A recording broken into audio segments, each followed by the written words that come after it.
second round. You ready? That's the Cal Nicholas.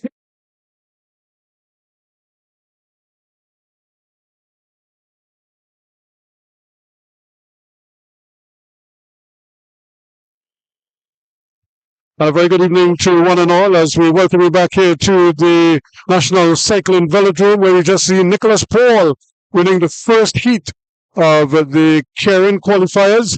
And Paul, who skipped the Keirin last night in the first event of the weekend, which would have been the Speed Paradise. And now, of course, we have the Carnival of Speed.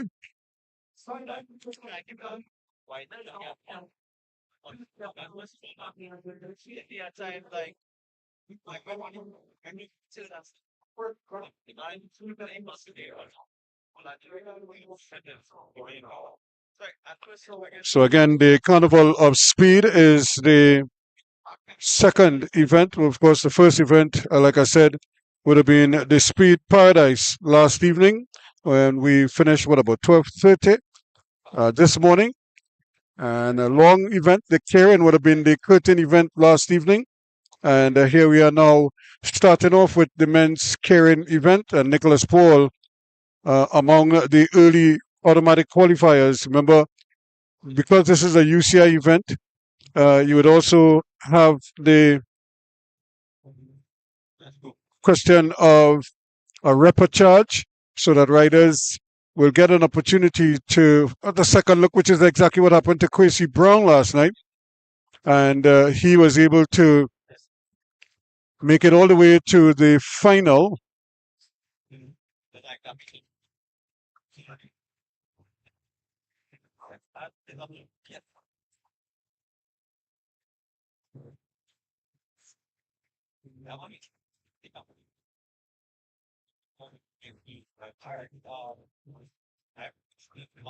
So Quincy Brown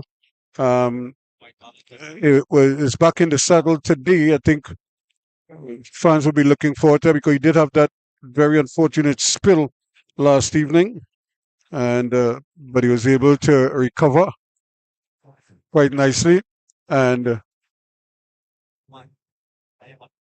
it's good to see him back up and about.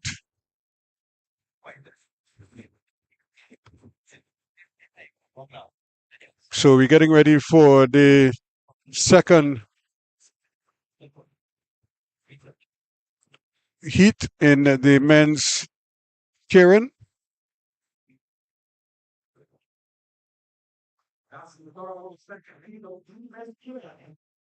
Event first wheel behind the most. We have of Madonna Wheelers.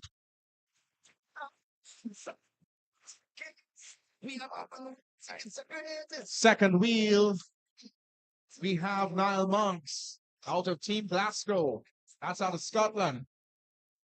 Third wheel, that is Quincy Brown, followed by Nick Worms of Lunetta Rose out of Canada. Nicholas Ridge, also in there as well. He's fifth in the line, followed by Sindel Salary and Francisco Jaramillo of Colombia.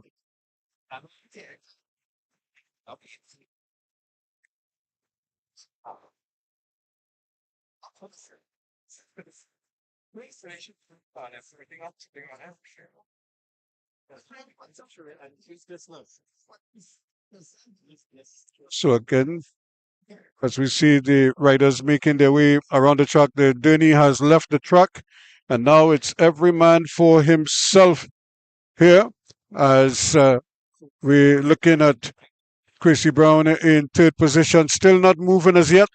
Now he starts to move. And so now they're coming for the bell here now. And Quincy Brown has a wheel. He has a good wheel at that.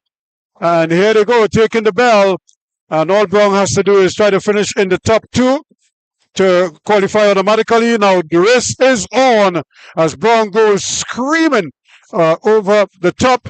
And he is going to switch it off and qualify automatically. So both Nicholas Paul and Quincy Brown, the two Olympians, are safely through.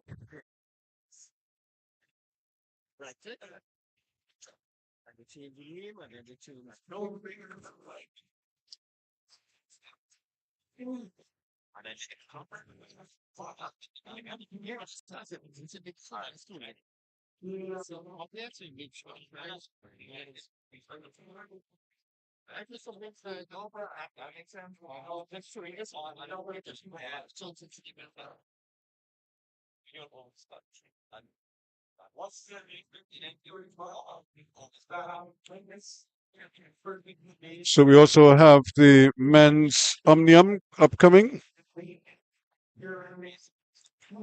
So remember, Nicholas Paul was able to make it through in heat number 2.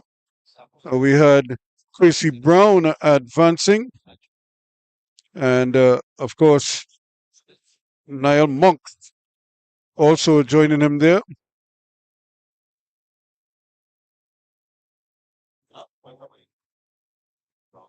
And of course, the man from the Moto Ross, Nicholas Ridge.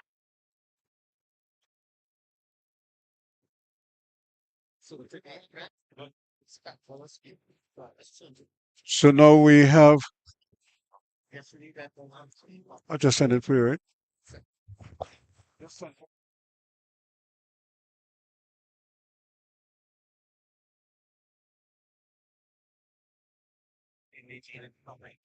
So you see this.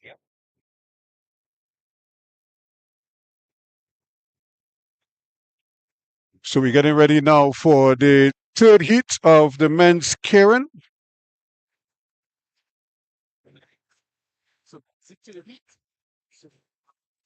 Jacinth Phillips is in there. Riley Rourke of Nicholas Anders Oliveira Madrid of Colombia. Daniel James of Arima Wheelers. Demar Golding of Proforma Cycling. Michael Ushrovich of Lametta Rose. And Quincy Alexander of PSL.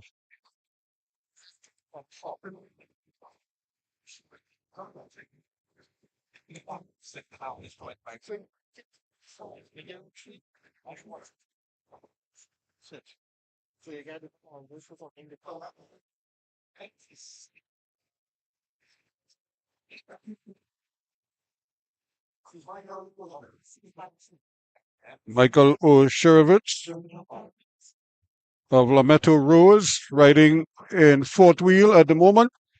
And of course, Nicolas Oliveira from Colombia riding in third wheel at the moment.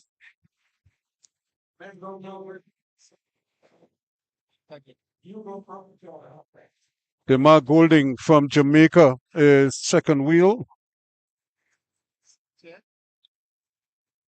Daniel James of Arima Wheelers is the man at the front right now as the journey leaves the track.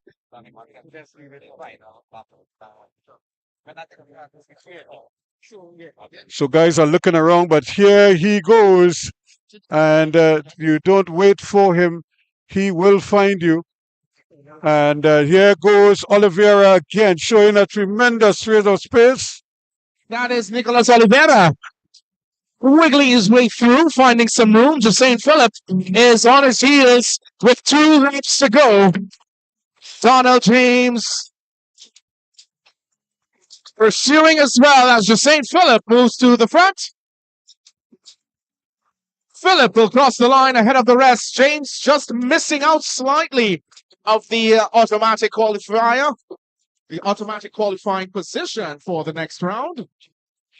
So a fine finish there again from Jacinth Phillips, just ahead of Nicolas Oliveira of Colombia. And it was Daniel James of Arima Wheelers who came very late indeed.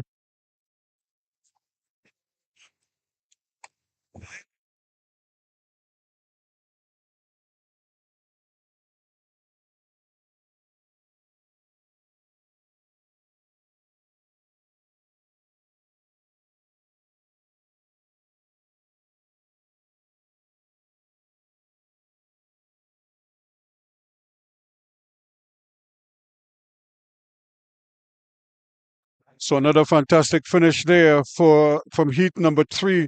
And Jacine Phillips also.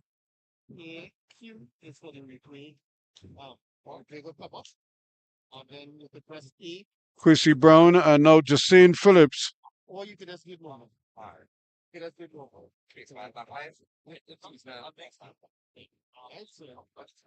Also joining the fray, but we have one final heat. Remember, they're going to take the top 2.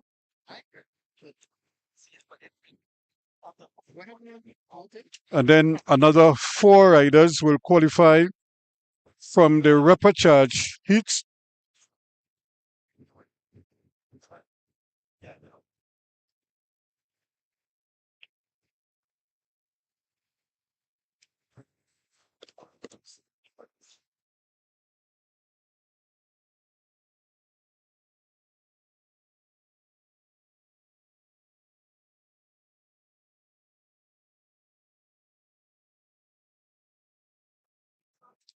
So now we're getting ready for heat number 4.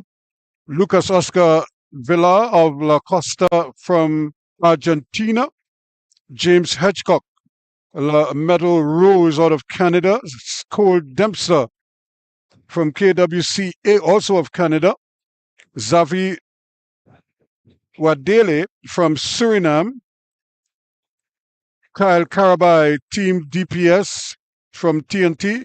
Devante Lawrence from Arima Wheelers. And of course, from Madonna Wheelers, Zeke Keller is also in the fray. Zeke, a former national sprinter. And yesterday, his brother Aku Keller, and in fact, his father is sitting right to my right here now. Carl Keller. So Carl Keller is keeping a keen eye on what is going on out there to make sure that Zeke see how he fares. He didn't ride last night, but he's here today. And I saw Aku yesterday, but I didn't see Zeke. Aku didn't look like he was prepared to ride unless he's going to do some of the bunch races today as well. But I know Zeke is in this one. So here we go. Zeke is riding in the Madonna Wheeler. So he has first wheel or second wheel right now, actually, Zeke Keller.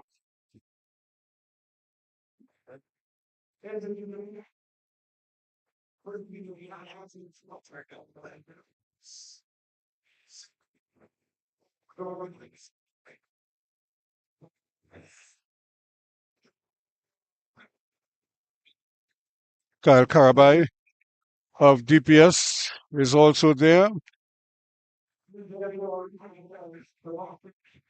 Devante Lawrence, son of Kwame Lawrence. And then we also have Xavi Wadele out of Suriname at the back in the white top.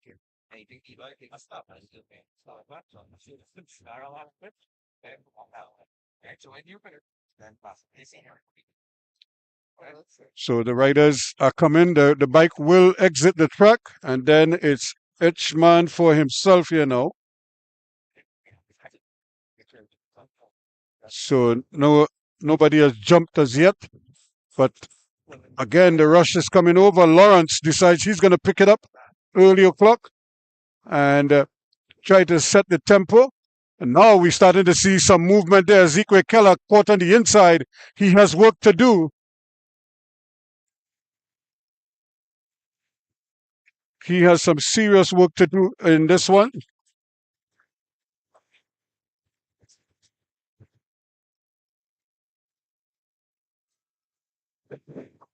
So now they're beginning to go. Lucas Villar as well, looking to secure that qualifying position. I think he'll do so. That rounds up the men's Keirin as we look forward to the men's Omnium event number 1, the scratch race. So there you have it, another comfortable victory.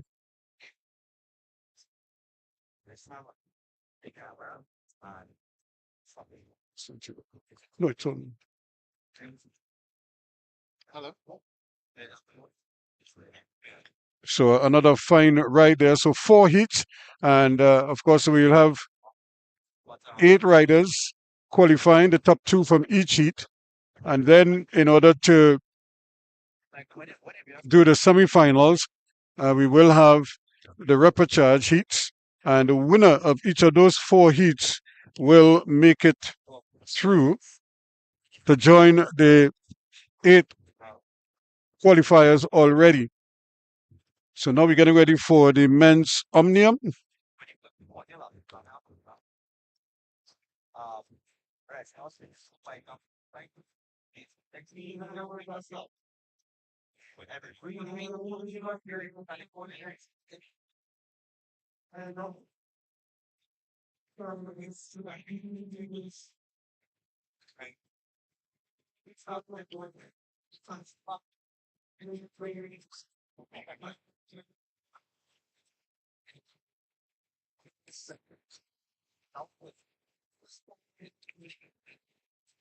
So the first event in the Omnium is the scratch race.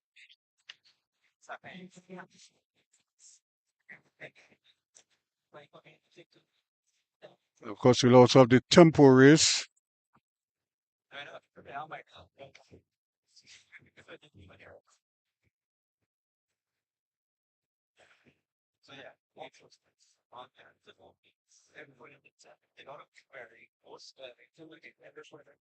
So as the riders start making their way out,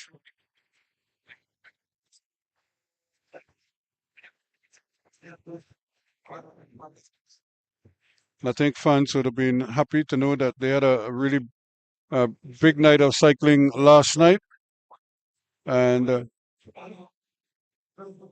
we anticipate another decent crowd today as well, another public holiday here in Trinidad and Tobago.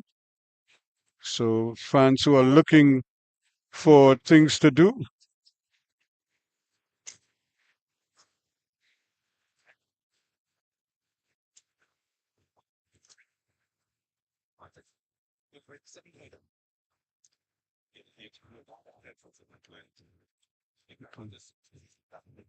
So the first race in the Omnium is the scratch race, 40 laps around this 250-meter track.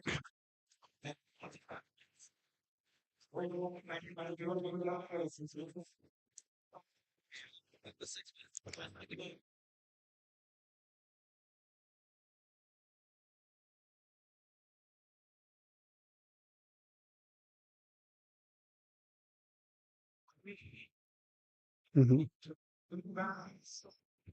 So the riders are just starting to assemble, some at the wall.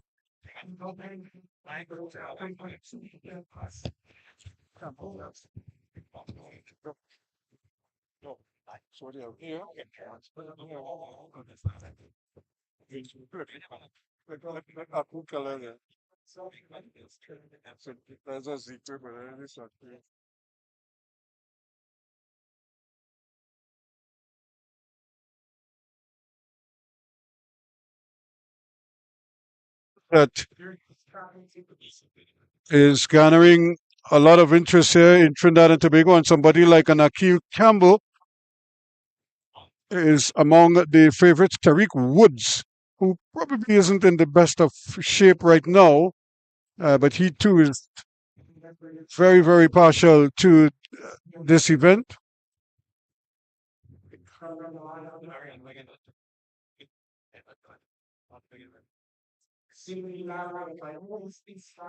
So it wouldn't be surprising to see them factoring.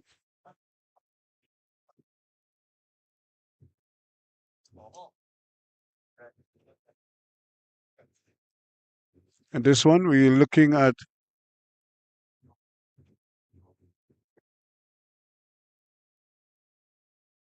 about 17 riders getting ready to face this one. Judah Neverson,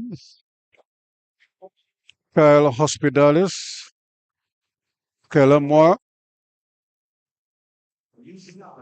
Jorge Calada of Valkyries TT from the USA, Tariq Woods, of course, Diego Rivas, and they getting a bit of a rolling start, and then they're going to come back and get the whistle to officially start the race as the riders just kind of getting themselves warm. But the official start will come as they make their way around and they get the whistle from Mr. Gregory Dandrad. So there is the whistle to officially start this race. The Scotch race, the first of the Omnium events.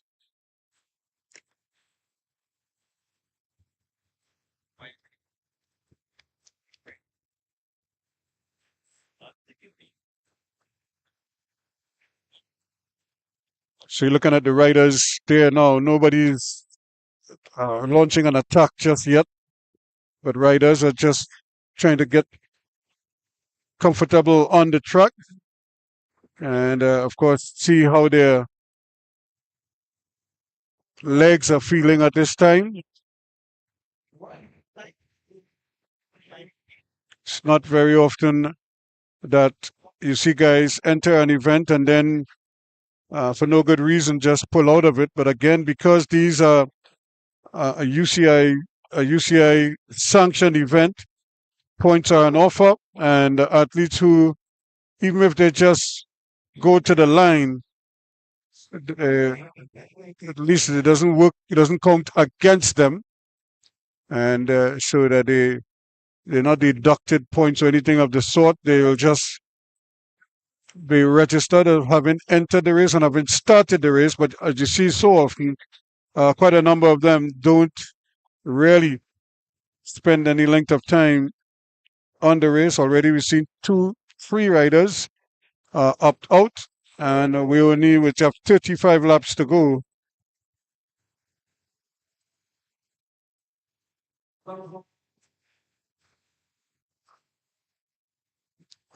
So the riders, again, just taking turns now. Campbell taking them around. But he opens up and allows the other riders to take their turn.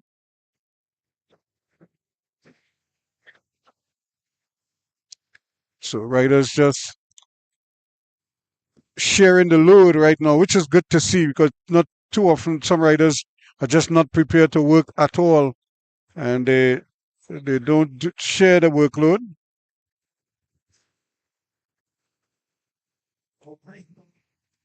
Ogis pulls out Tariq Woods. Mark Ogis way at the back. Man from Heatwave Cycle Club. Not able to really stay with the pace. Akil Campbell is looking to probably lap Ogis. Ogis still pushing there.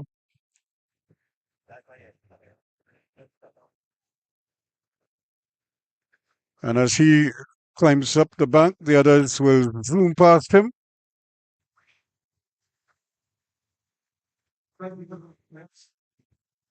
So still some distance to go, 29 laps to go in this one.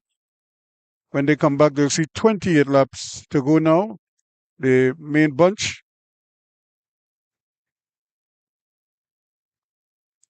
Riders are actually putting out some effort here, trying to midair. That is Martinez of Venezuela out front in the Venezuelan national colors. So Martinez just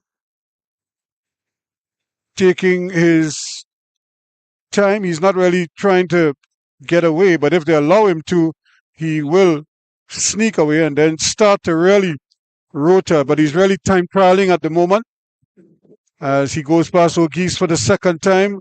And right behind him is Akil Campbell, who has brought back the bunch. And Chile now. trying to pull away. Campbell not allowing anything to happen. Tariq Woods just holding his strain. He's on the wheel now of Martinez, which is a pretty decent wheel to hold on to. Tariq Woods. Again, riders taking turns, and we have another Chilean trying to sneak away, as they say, hoping to maybe get some kind of a lead.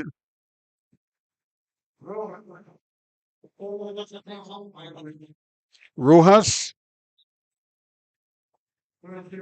trying to pull away here.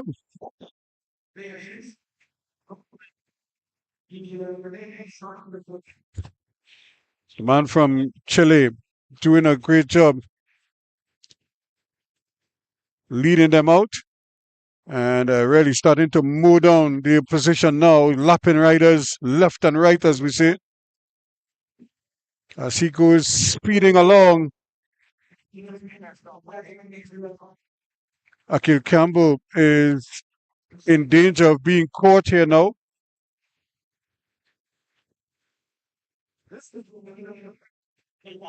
And that's because Rojas has really taken it to the riders. Diego Rojas Rivas.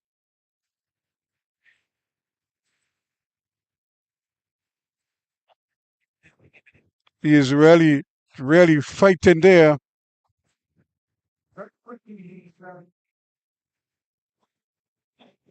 So he's just about ready to connect with the main bunch.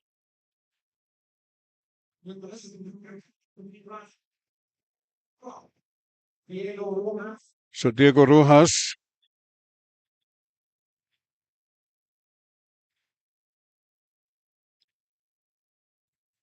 So now everybody is going to try to sprint together. As they look at 16 laps to go here now.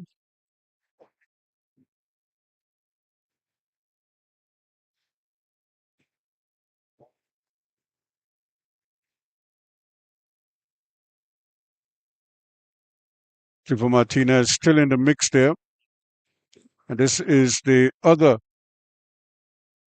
Chilean rider, Jacob Decar. Also in the mix there, Jaden Neves of Raiders Cycle.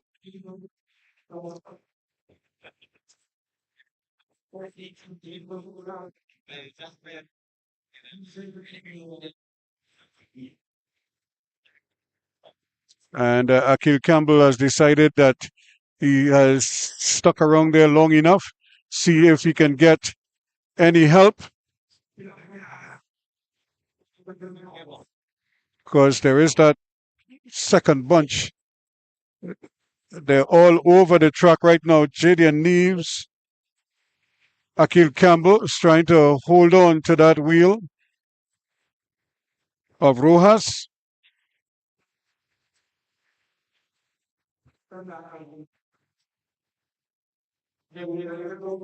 So 12 laps to go.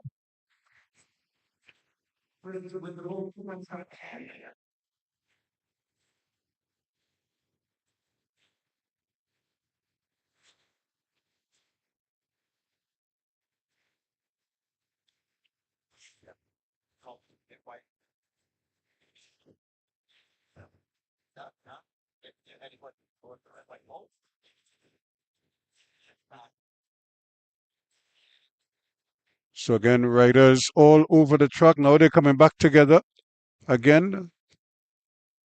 And we're looking at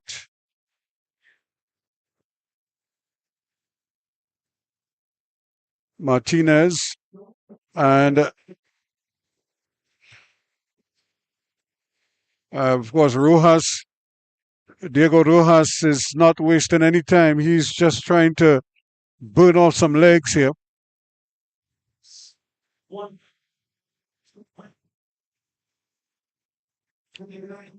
Akil Campbell again.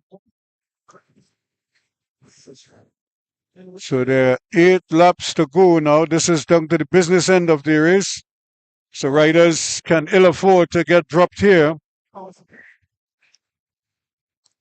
So guys are going to be keeping very close tabs on one another. So who will come out of it? And we see trying to sneak away here.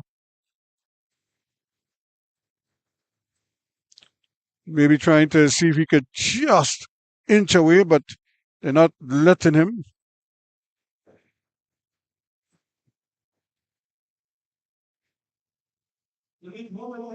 That is Para, Eric Damian Para.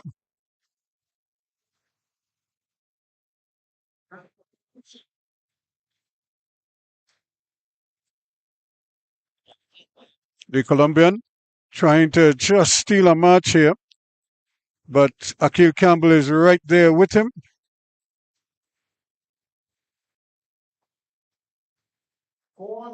4 laps to go.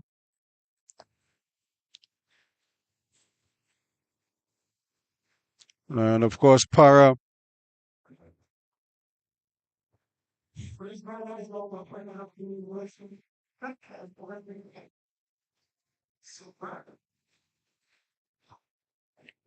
still the riders. This is Akil Campbell here with Para, just trying to get them to moving.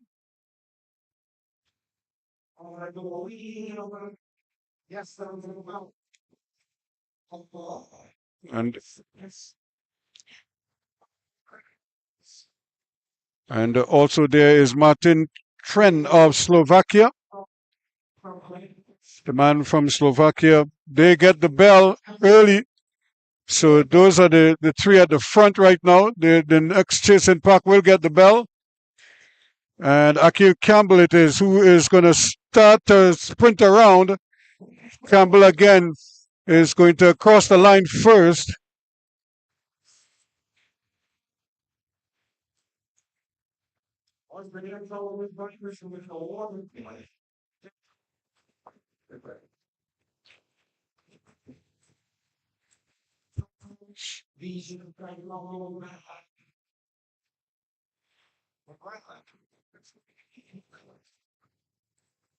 So this ends the first event in the 4-event Omnium. And we immediately go into the women's sprint event.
So there we have the quarterfinals of the Elite Women's Sprint 3-lap event. And Iona Moore of Great Britain, who was the standout female last evening in the Festival of Speed, or the Speed Festival. Remember, this event is a new event. This one is the Carnival of Speed over 2 days, as opposed to last night's Speed Festival, which was a 1-day event. Nicholas Paul won the men's, and Iona Moore was the queen on the track. And she's up first thing this morning up against, or this afternoon rather, this evening, Makaira Wallace of JLD Cycling Academy. and it is Moira who is leading off.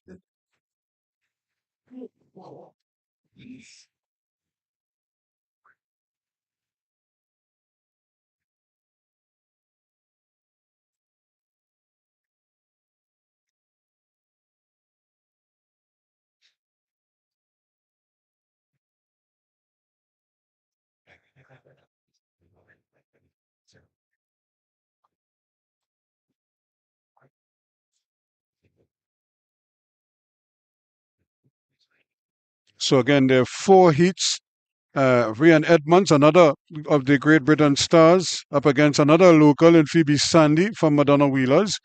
Georgette Rand, also of Great Britain, up against Marianis Salazar of Colombia, and Sarah Orban from Lametta Rose in Canada against Luna Alvarez Bula of Colombia. That's the 4th heat, but we're focusing here on Phoebe Wallace, or Makaira Wallace rather, at the back, trying to see if she could close it. Remember, it's 1 ride in the qualifying round here.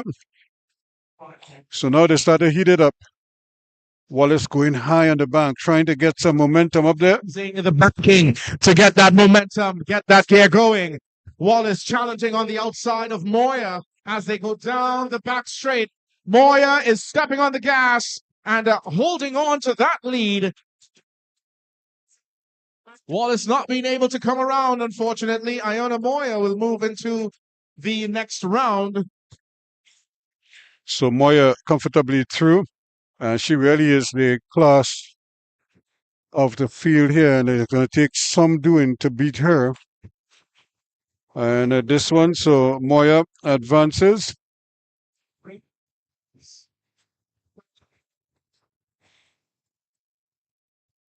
So again, another Great Britain Trinidad matchup. Rhian Edmonds of Great Britain.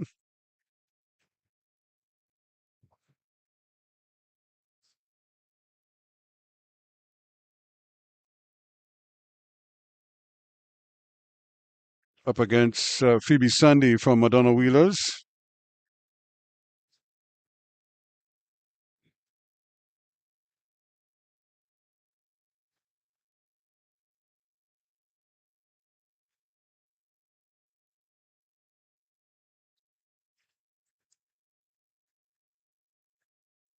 So this is going to be another interesting ride. And when you consider Edmonds made it all the way to the final last night and lost Iona.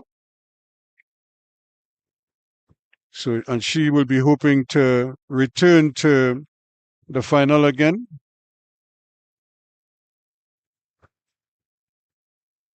And then they do have a 3rd Great Britain star here in Georgette Rand, who is going to ride in Heat 3. But as it is right now, Phoebe Sandy is leading out at the moment.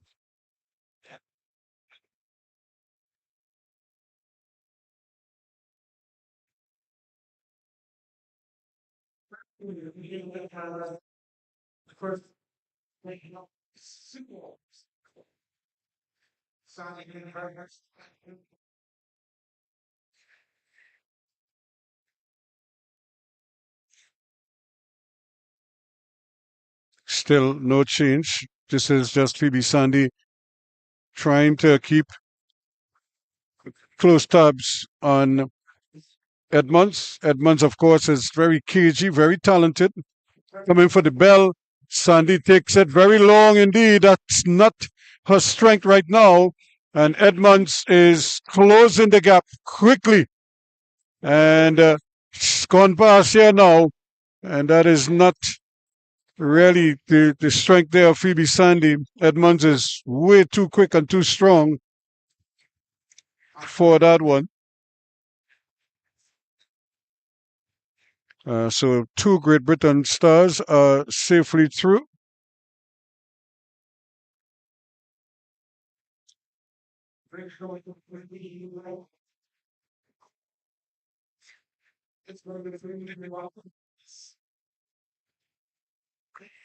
So we're getting ready for the third of the British trio. Georgette Rand, number 430.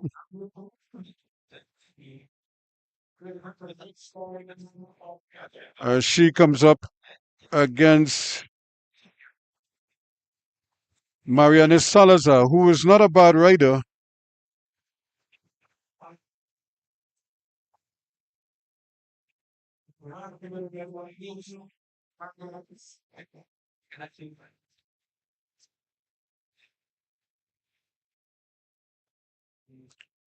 So this ought to be an interesting battle, because Salazar is a very talented rider herself. And of course, we still have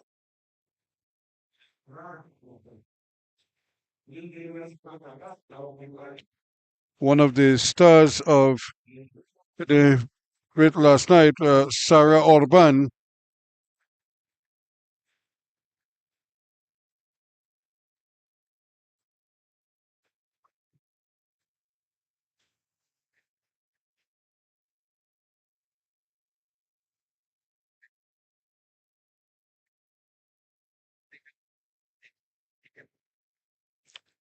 So as you could see, they're just holding her own.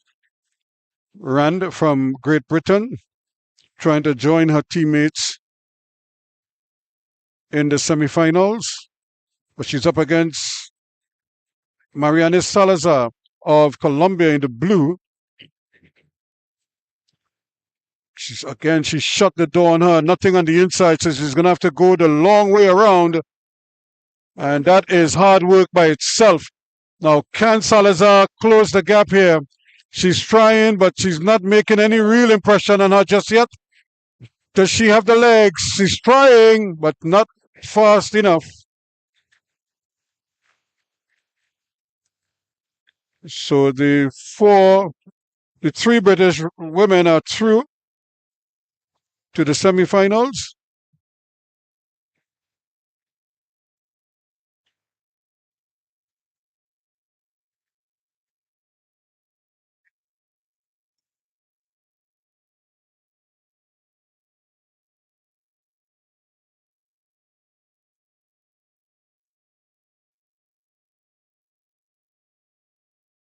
So when you consider the rich history that Great Britain has had with especially with track cycling, of course, some of the knighted riders will easily come to mind. Sir Richard Hoy,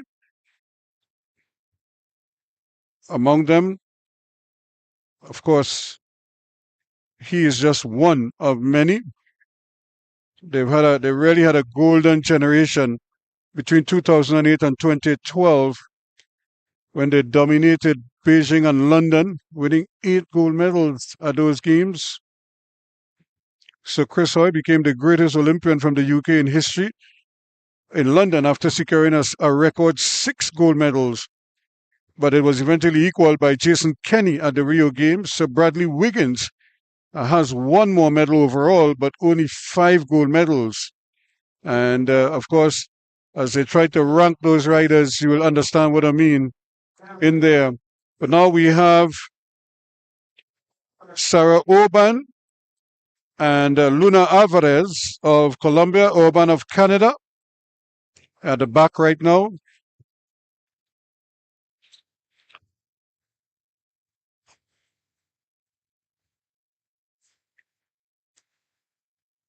But when you look at the British riders, of course, Jason Kenny also comes to mind in the team sprint event and the individual sprints. So Bradley Wiggins, of course, 2000, 2004, 2008, 2012, and 2016. Individual pursuit, gold medals there in 2004 and 2008, as well as goal in the individual pursuit and in the team pursuit. And he also had a goal in the time trial in 2012. And then he returned with a gold medal in the team pursuit in 2016. But here it is Orban of Canada who is leading out Luna Alvarez of Colombia. The Colombian is trying hard to get over the top. She has the lead. Can she hold it? Yes, she can. Luna Alvarez.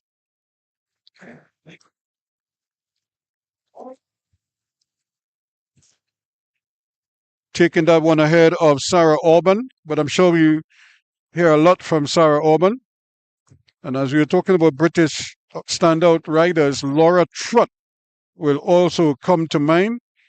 She won gold in the team pursuit in 2012 and in the Omnium in 2012. In 2016, she won gold in the team pursuit and again in the Omnium. So she had 4 gold medals, a repeat winner, double repeat winner in 2012 and 2016. Ed Clancy is another top British rider. Victoria Pendleton among the women, and a lot of these riders that we're seeing here tonight would really wish to copy the exploits of Victoria Pendleton, because she, has been one of the real stars. One of my favorite British riders was Geraint Thomas, and pursued gold in 2008 and team pursued gold in 2012.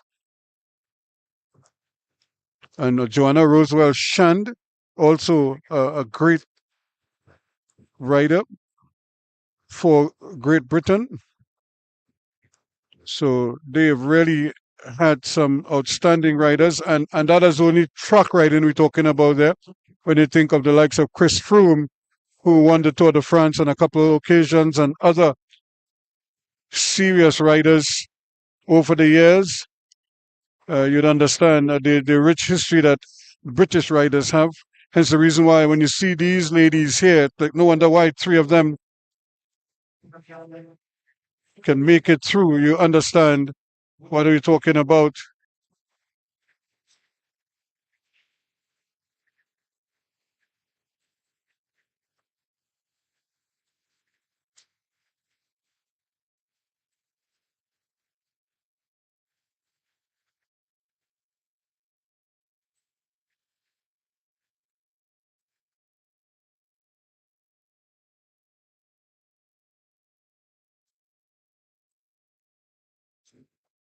So we're looking at the riders getting themselves ready. Remember, just the one rider will make it through.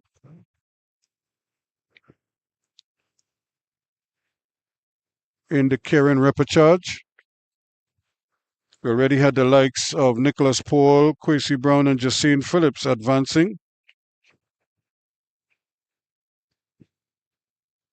These riders are hoping to join the top 8 who qualified automatically. Only the winner from heat number 1, Quincy Alexander, is in there. Kyle Karabai.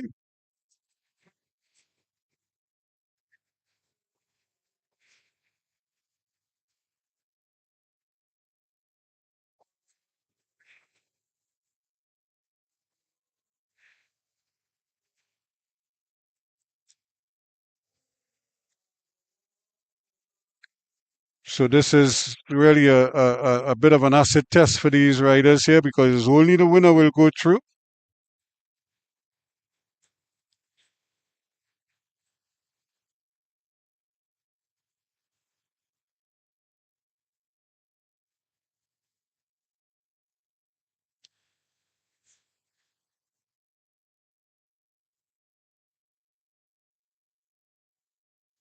Just holding his own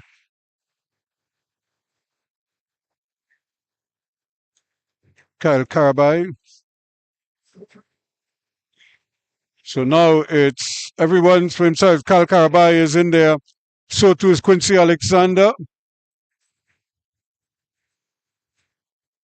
looking for a place in the semifinals.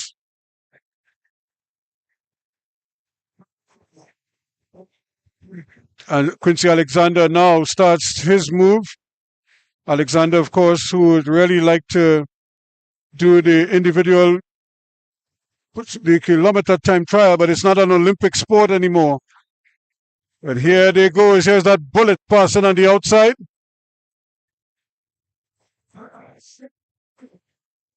Thomas Smiley is gone. He is really flying. So Marcus Smiley does it with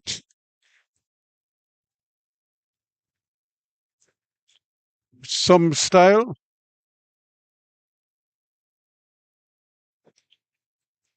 So Marcus Hiley of Great Britain also joining. So he is safely through to top 12. Remember, the 8 of them qualified automatically, looking for 4 others to join them there for the semi-final heats.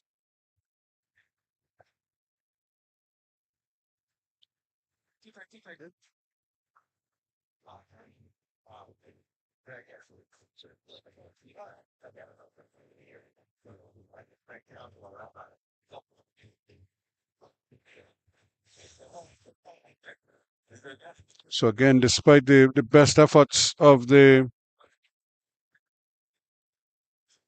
Trinidad trio, who were bunched up there quite nicely, they led early but couldn't finish the job. Ken Hiley came very early.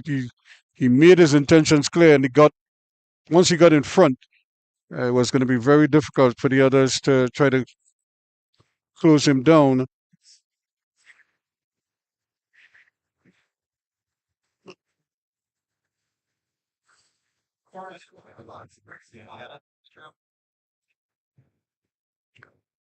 So we have the second repechage heat now. Again, we're looking for one rider to advance to the semifinals.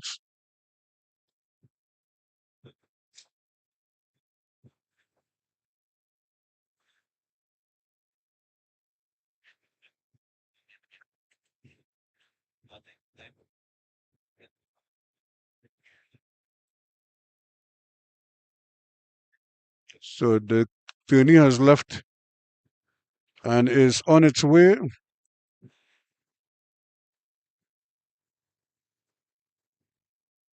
So we're getting ready. The whistle will go any moment now. There it is. And we got 2 riders from Arima Wheelers.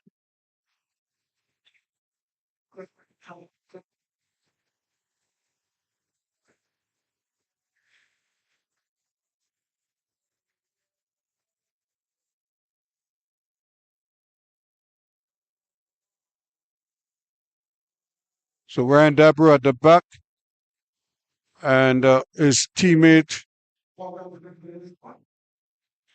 is also involved in there, Devante Lawrence, who is second wheel. So 2 TNT riders, 2 Canadian riders, and a Brit.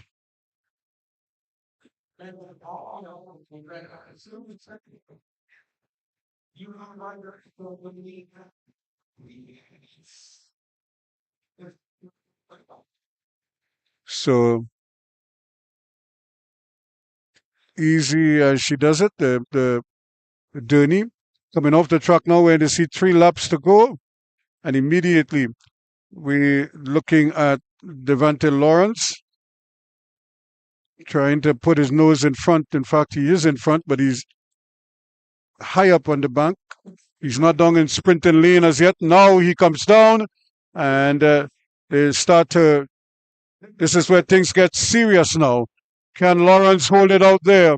He has a nice lead, but closing him down quickly here. So Marks from Scotland. And this is where it's so easy for him. No problems for him in the end. Niall Monks doing it, making it look so easy.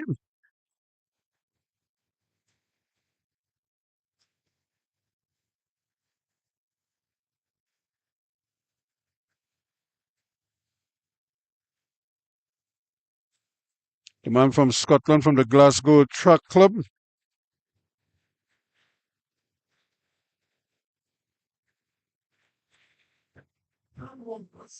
So we have another 2 heats.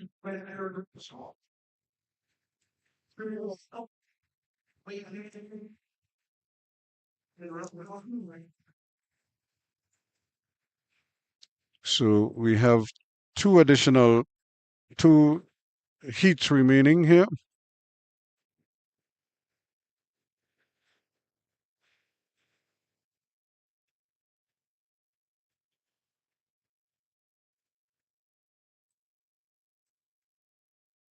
Ryan Dabro, of course, another one of the young national sprinters, and he will be heading off to Los Angeles next month with his club, Arima Wheelers Cycle Club. If I'm not mistaken, I think Quincy Brown is going to lead that group. But it's a very youthful group, talented. Devante Lawrence also in line. So they are really getting exposure and moving on. And the thing with a club like Arima Wheelers, if you look at the team DPS and some of the other clubs, I think what Phoebe Sandy was with Arima Wheelers.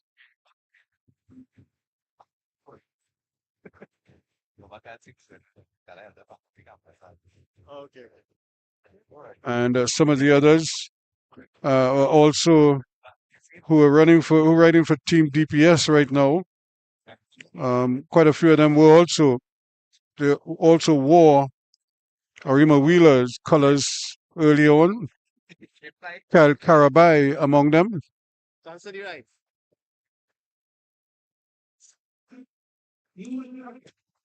This is heat number 3. On the track, ladies and gentlemen, first wheel, Ezekiel Kala of Madonna Wheelers. Second wheel, that looks like Sundar Samaru of the Valkyries.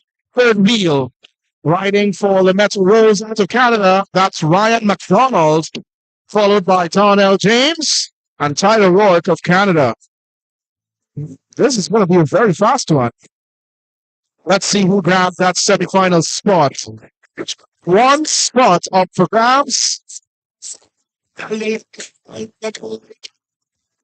So Tyler Rourke of Canada there probably will be the one favored in this. Just biding his time there now, third wheel. Sidal Samaru also showed great speed earlier. But again, it's about strategy sometimes and timing, when to use that speed. Let's see if he can get it right this time around. So too there, Darnell James is also in the frame. But the man to beat there is Rock, who is third wheel right now. He's just looking around, biding his time, hasn't started his move as yet. Ezekiel Keller out front there. Can he do something special? Here they go. Sidal Samaru taking on Ezekiel Keller. And Ezekiel Keller almost lost a wheel there, but he somehow found his balance. And there he goes again. Almost lost the wheel once more. But here they come. Now, Sidal Samaru. Sidal Samaru. Does he have it? Yes, he does.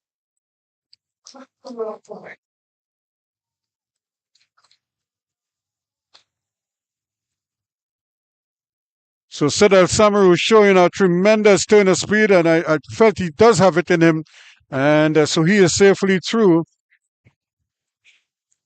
from heat 3. Ezekiel Keller twice here. I don't know, almost like he lost his wheel here. And then again here, now he put his hand up as if to indicate that he might have been interfered with by Darnell James. But who knows? The others had already passed him. So the rush had already gone. And they were like the only two at the back.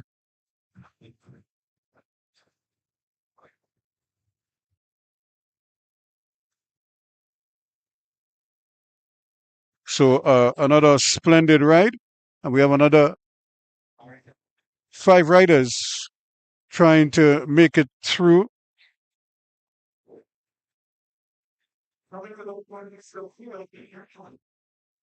But only one rider will get through.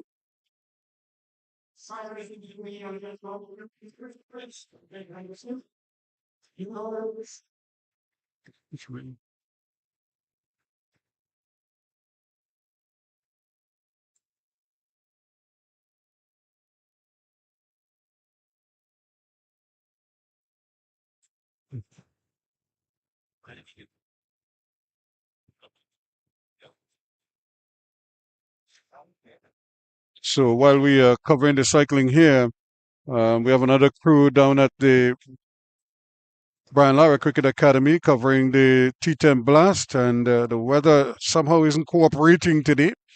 But we've been lucky, I have to admit. When other parts of the country would have had quite a bit of rain, we've been able to get through to we're heading into the semifinals and finals this weekend. So, and but this, of course, this is the business end of the tournament. So you don't want to be, you don't want to be losing points because your game is called off and you only get a point as opposed to getting full points, as the case may be. But back here, in the elite men's Keirin.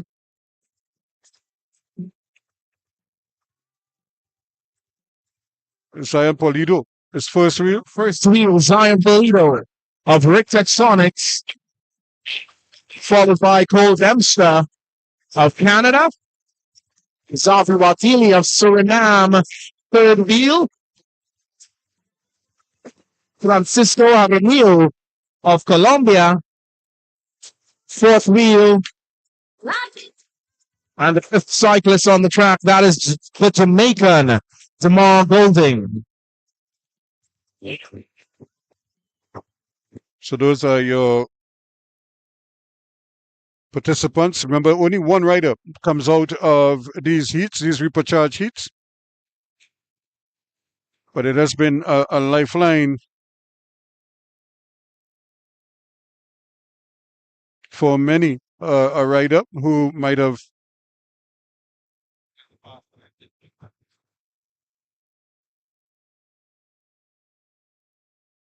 we'll just see how this one sets up here now with the turning off the track. Zion Polido, Goldman trying their best there now. The race hasn't really picked up as yet. Now they're starting to move. And there goes the Colombian.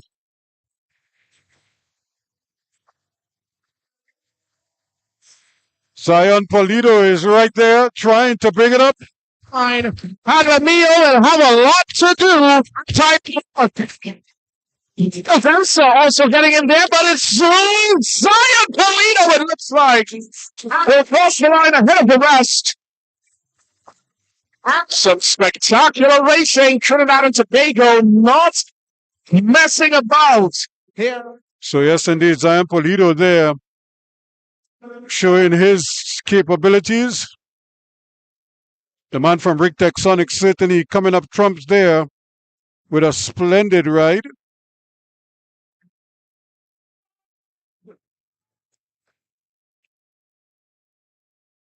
Cole Dempster from Canada was the man breathing down his neck.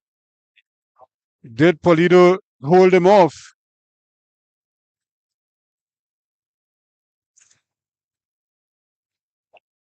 So it was between Dempster and Polido. And right at the line.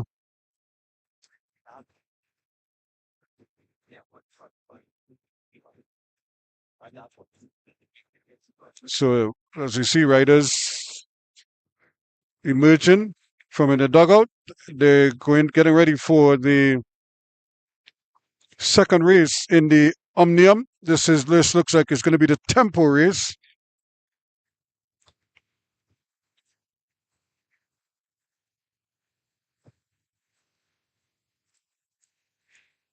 Akil Campbell again.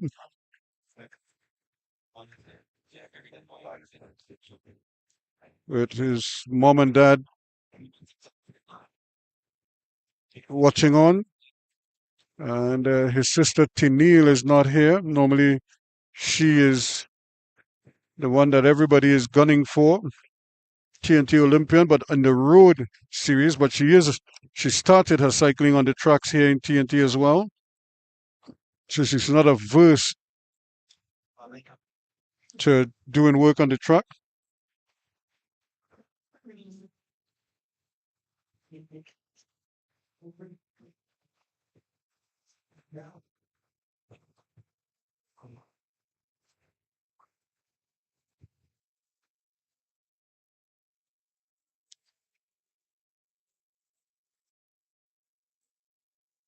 So the riders are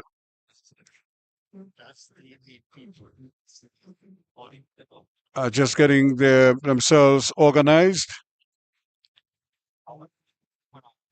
for the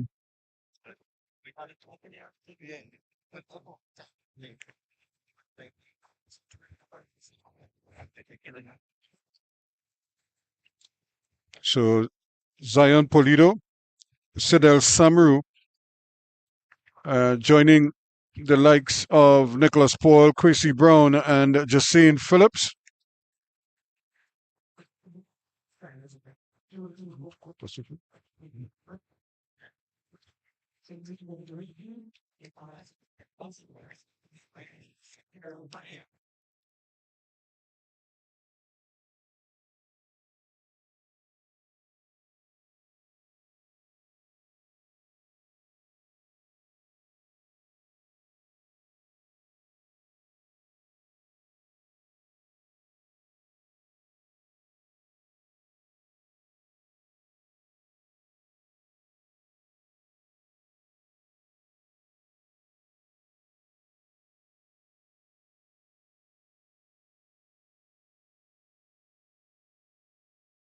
At the riders for the Omnium event here this evening.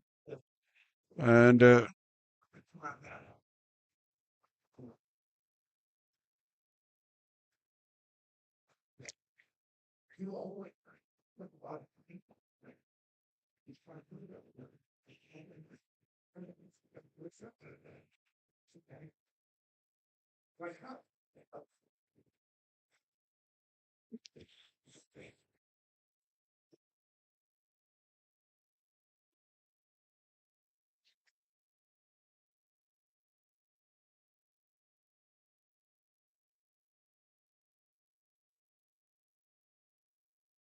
so the riders are getting in. Of course, the Omnium is a combined competition in which riders must compete in 4 races in the order of the scratch race, which we saw earlier. We're getting for the tempo race now, and that will then be followed by the elimination race, and of course the points race at the end.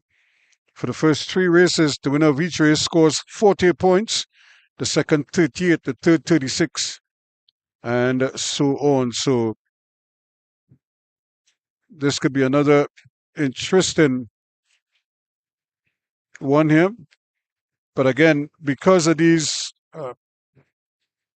distance events, you have to keep track of where riders are because they move so quickly and lead changes are plenty. And that's why you almost have to keep your eyes on the race commissaire almost by the start finish line there where they just point out who the leader of the race is every time they come around because spectators can get very confused with proceedings there from time to time.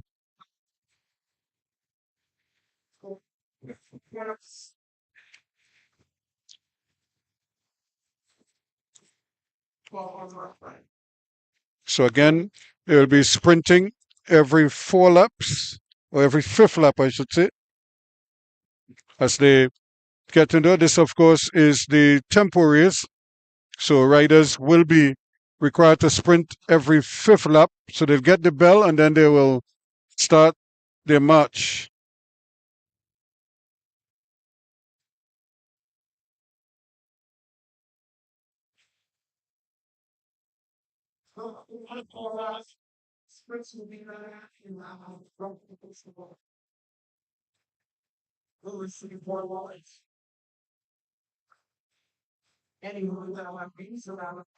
Of course, the tempo race is the second event of the new Omnium format. At least 30 laps or 40 laps on a 250 track.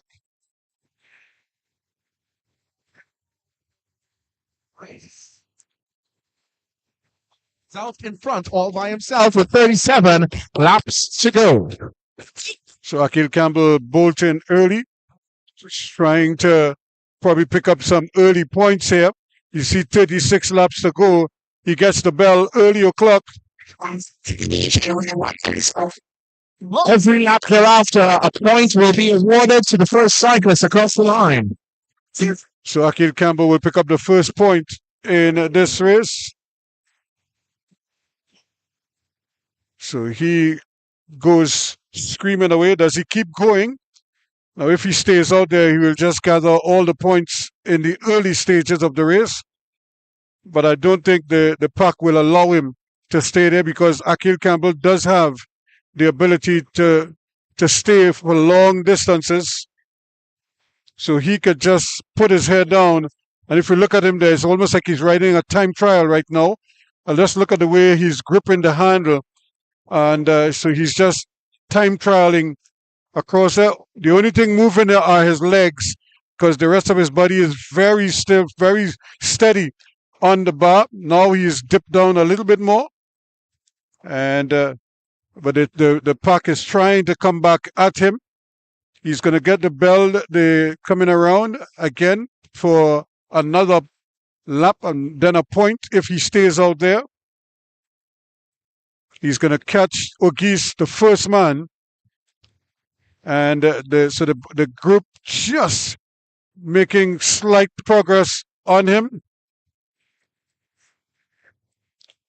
But Campbell goes past Ogis and he's going to come for the bell and then pick up another point if he stays out front.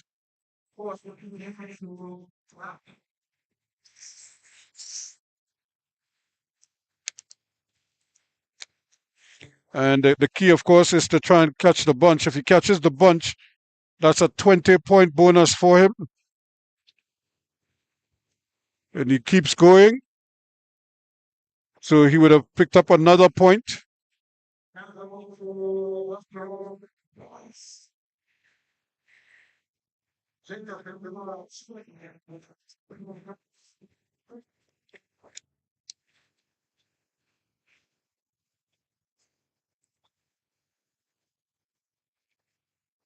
So Campbell, now they're trying to close down Akil Campbell, give him some company, because right now he's just been taking all the points on top.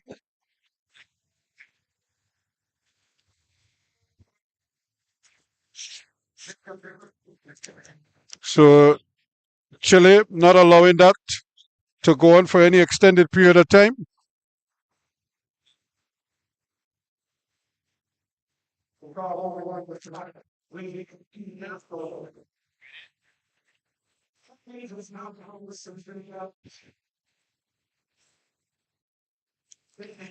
So those are the front two right now.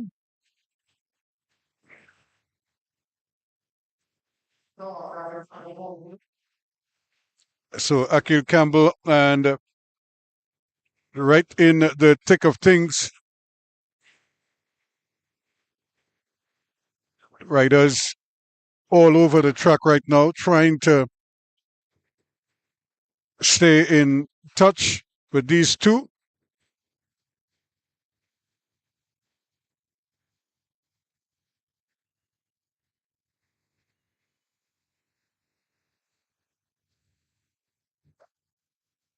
Campbell trying not to lose touch because it's difficult to reconnect.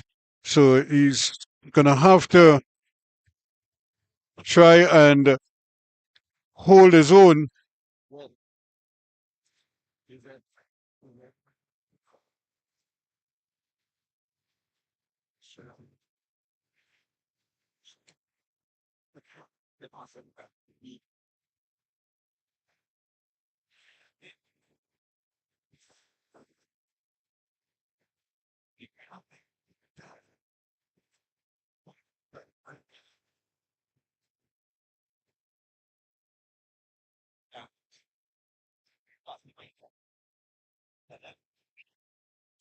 Still holding his own to Jacob Decar of Team Chile.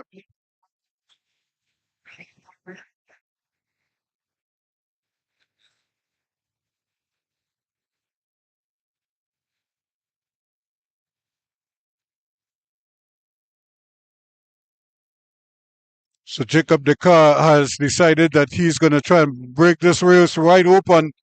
19 laps to go, and he continues to power away.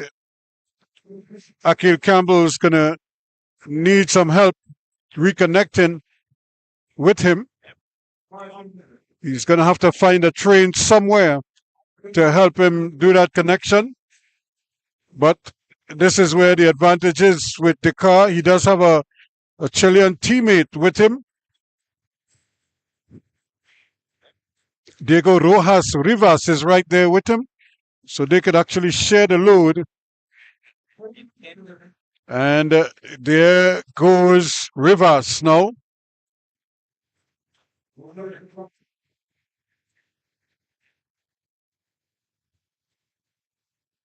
And he's also accumulating points at the front of the race. So 16 laps to go. And I think Campbell must recognize that if he stays where he is, then those points are going to vanish quickly. So he's going to have to get up there and try to reconnect.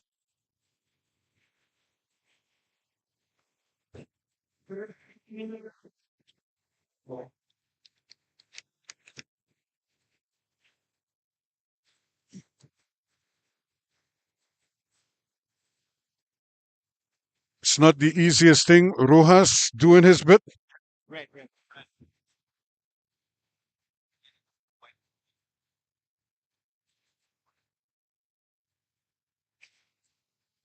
So the two Chilean riders taking turns at the top. Campbell is a half lap behind them, and they're not making any progress at all. Jacob Decar in the black helmet and his teammate Diego Rojas in the white helmet are the two picking off the points here now. So there is Decar, number 413 in the front. And Diego Rojas, 415, is not too far behind. In fact, Rojas has gone into second place now, while Decar is in fourth. So more points again with 10 laps to go. So now Akil Campbell is trying to bring it back, he and his Venezuelan counterpart, as they try desperately now to reconnect with the front riders. They're right there now, but that's a fantastic ride, bringing back the big bunch there. So the man from Venezuela doing a fantastic bit of riding there from Martinez. Clever Martinez brought him right back. And now he has widened, and there is Akil Campbell right back in the mix here now. So, but they have to keep going. They cannot afford. Of course, he's backing off, waiting for. But there are two Chilean riders. Campbell is eyeballing one, and that is Decar. But the man going to front is Rojas in the white helmet, and he continues to extend that lead again. So at some point, again, the Venezuelan is going to have to do the work to get them back. But you see, at the front of the race here now, Decar doesn't need to sprint because he has a teammate out front.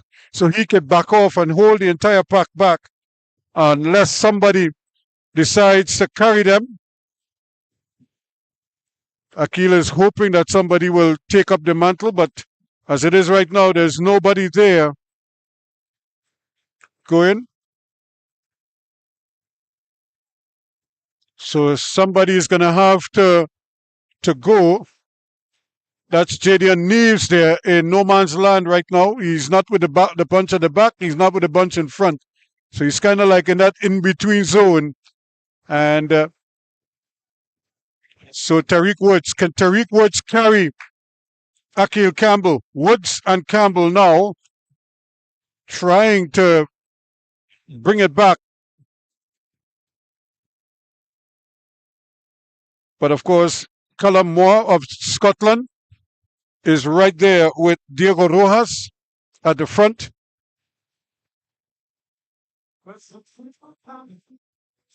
So again, time trial his way across. Campbell got some help there from Tariq Woods, but Woods is done. And so there he goes, Diego Rojas of Chile.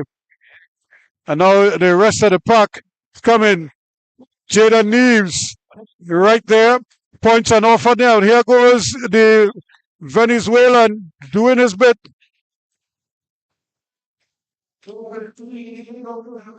Rojas wins it.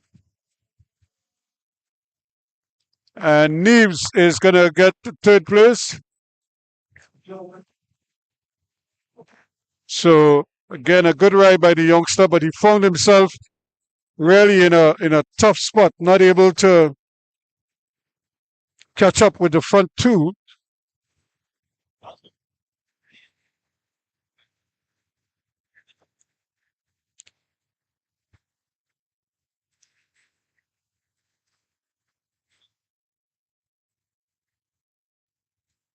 So a fine race there. So that's the second race, the second event in the Omnium.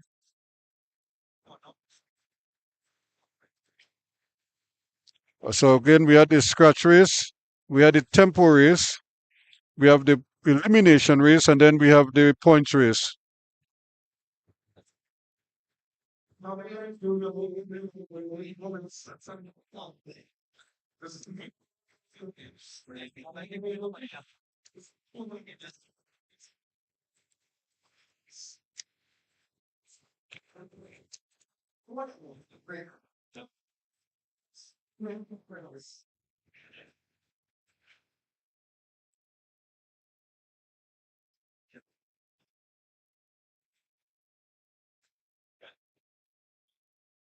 So we're back to the women's sprint event.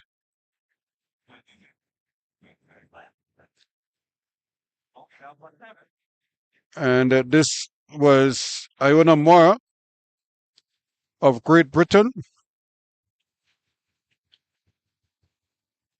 She will be up against Luna Alvarez of Colombia.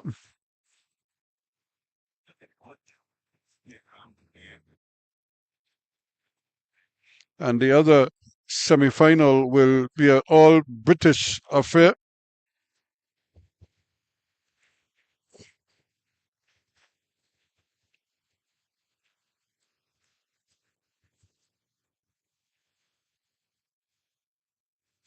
So Moya on top and Luna Alvarez on the inside from Colombia. Colombia against Great Britain.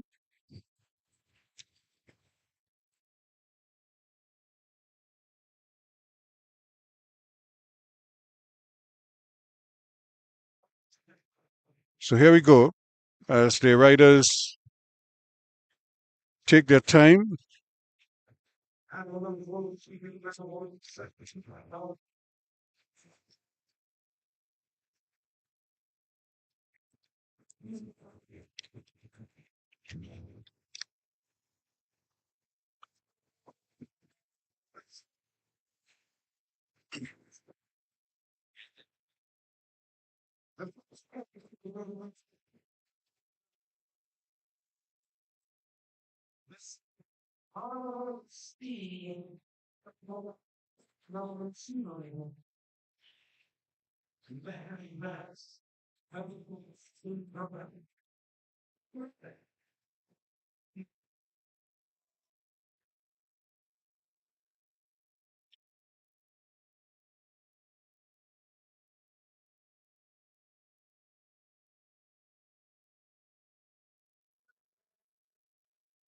So the women just taking their time. They haven't really started to race as yet.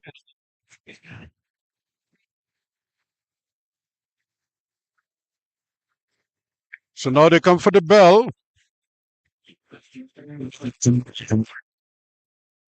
as they start to position, but immediately you're seeing Iona Mora taking the lead. Alvarez is trying to come over the top, but it's going to be difficult for her.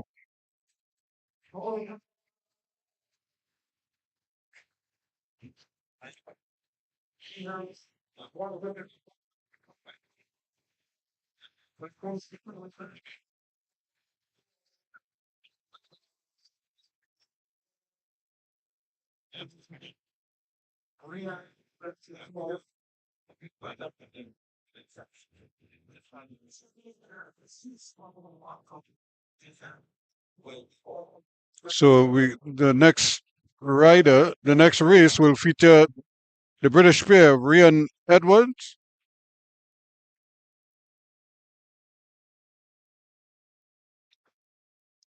up against Georgette Rand, also of Great Britain.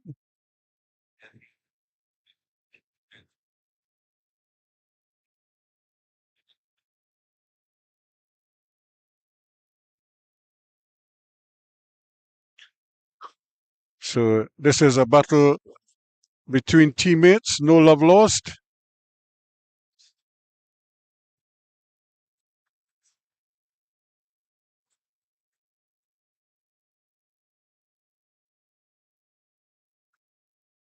And again, we saw this last evening. How do you coach a race like this when both of the athletes are from the same stable? How do you prepare one to beat the other? And I think how coaches deal with that, they don't really interfere with them. They just give them basic instructions, and of course, talk to their strengths really, and let them go and do their best out there. And but the way it is already, they have one British rider. Well, she has one race, so she in front here. Another one is gonna pick off another victory. So here we go.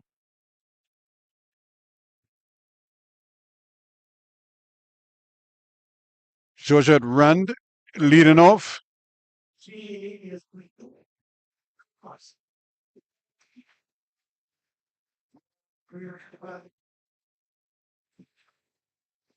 It's very difficult. It's very little you could tell by way of difference between these two riders. Under the helmets like that, they are just identical, But Rand is in front, number 430.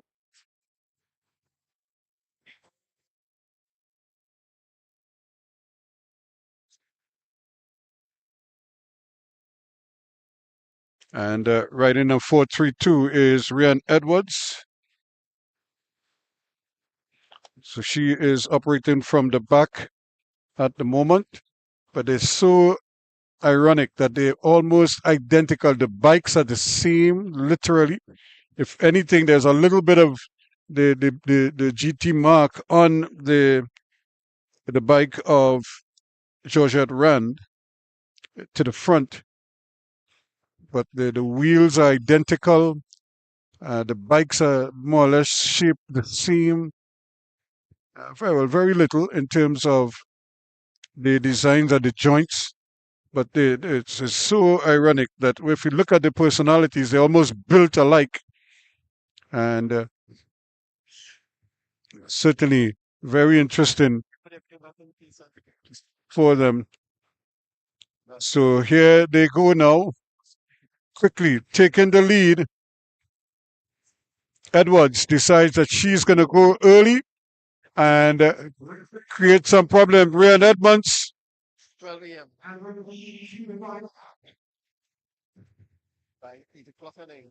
So Edmonds to holding off the lead here now. So she goes, and that's going to be an easy win for her.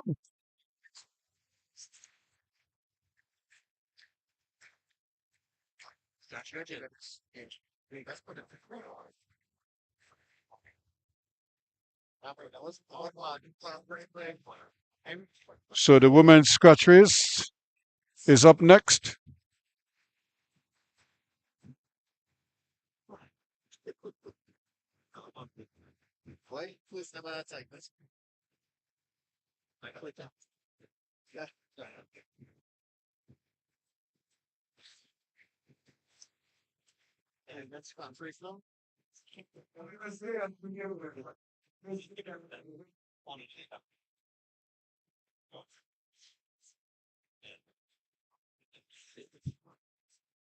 So the women's scratch race was a feature yesterday.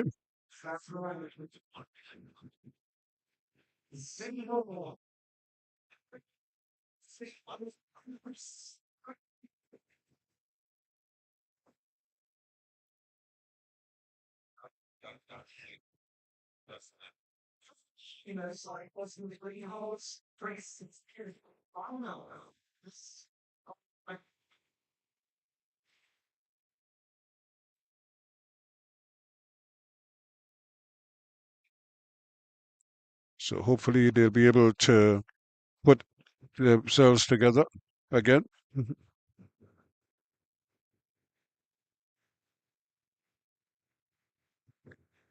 So Alexei Ramirez, who did well last evening, should be hoping to come out here tonight and go even better.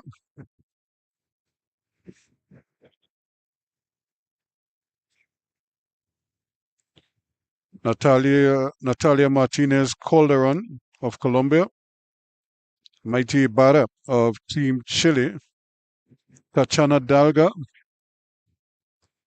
of Suriname, Amber Joseph of Barbados, Makaira Wallace of Trinidad and Tobago, JLD Cycling Academy,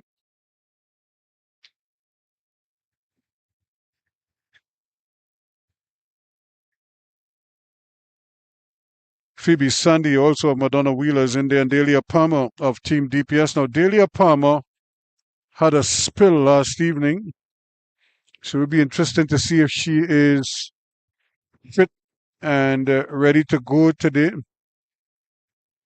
We'll keep an eye out for her to see if she has recovered.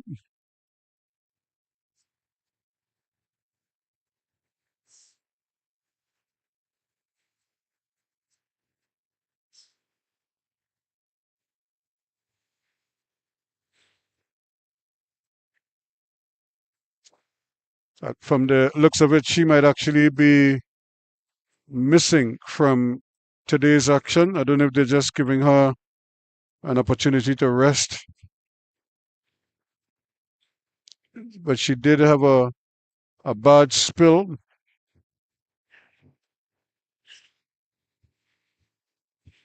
The good thing is that the other riders, there were like three of them who went down. The other riders got up. She stayed down for an extended period of time and eventually got onto the stretcher.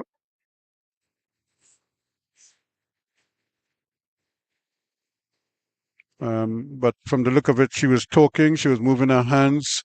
They were concerned about her face. I don't know if she lost a tooth or if she got a cut on the chin or something, but hopefully.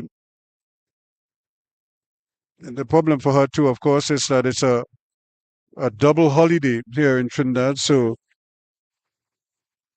if she needed some specialist treatment, she probably would not have been able to readily get that. But hopefully by tomorrow or pretty soon, she will be able to go.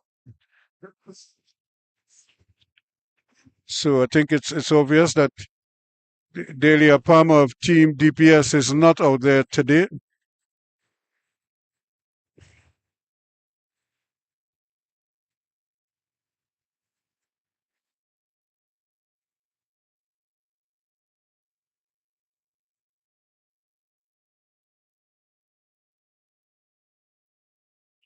So they're doing a rolling start. So here we go to officially start the race. 40 laps.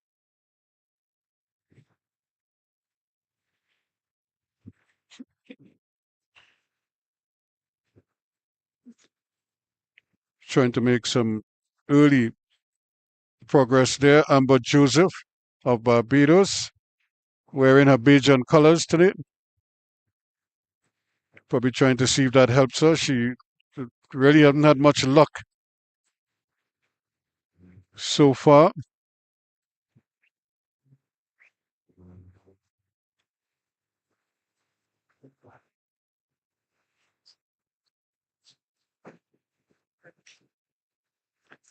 Phoebe Sandy of Phoebe Sandy of Madonna Wheelers at the front two right now. Phoebe Sandy taking it out early.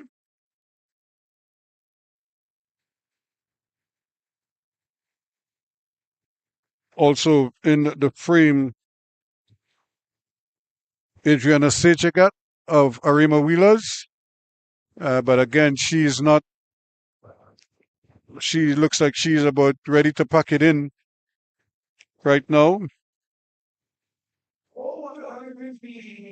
And in fact, several riders have opted to do just that. And this is something that we've seen quite a bit of lately. About 18 of them, 17 of them started, but already close to half of them have actually dropped out of the race. And they're left with about 9 riders still competing at the moment. And again, Amber Joseph was going high up on the bank. I'm not sure if she is feeling as comfortable as in the past.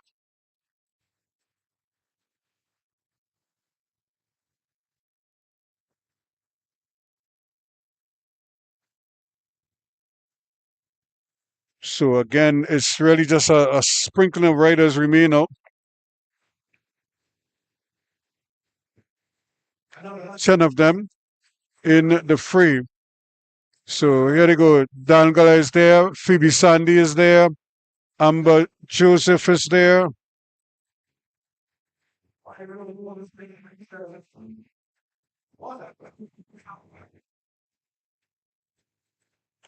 Alexi.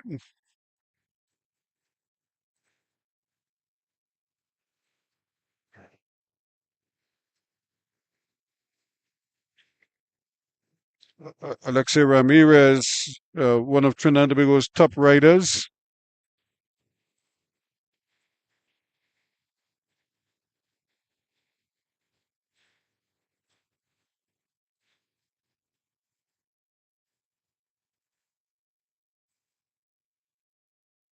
So again, this is Danga from Suriname trying to lead it out. Sandy is right there with her as the riders just take turns at the front.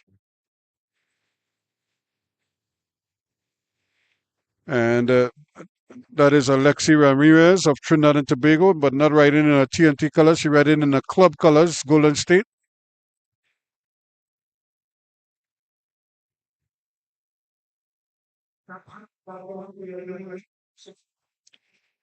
Phoebe Sandy again, still just holding her own out there.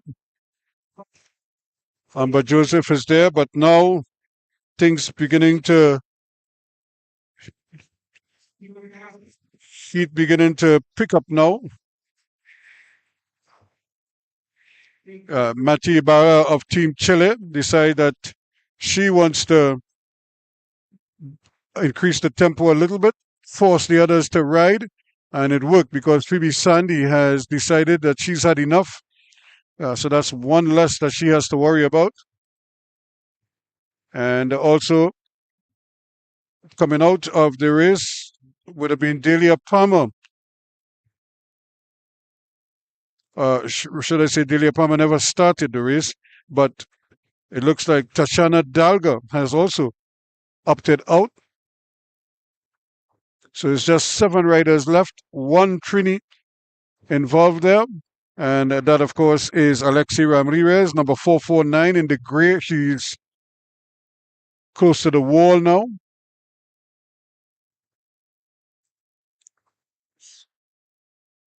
So Chile well represented with their 2 riders in there.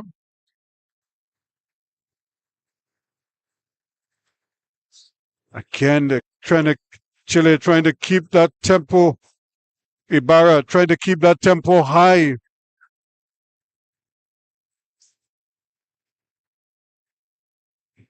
certainly trying to burn off some legs here. And now we see Amber Joseph calling it a day. She has basically sat up in the saddle. And also with her there, but not really racing right now. So they're just kind of wheeling around on the inside. So Sanchez from Colombia now deciding that she wants to put things up a little bit.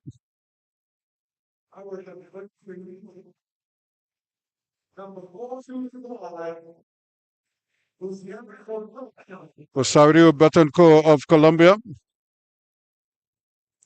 And still pushing hard. There is Ibarra of Chile. Alexi Ramirez is second wheel right now. So now the tempo has increased.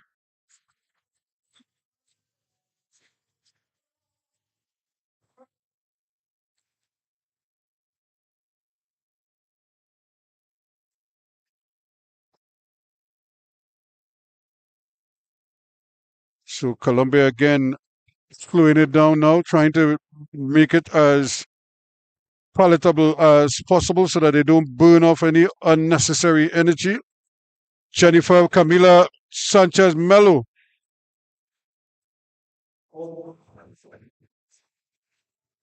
Ramirez is right there. Also keeping close tabs. Scarlett Cortez Urgate of Chile.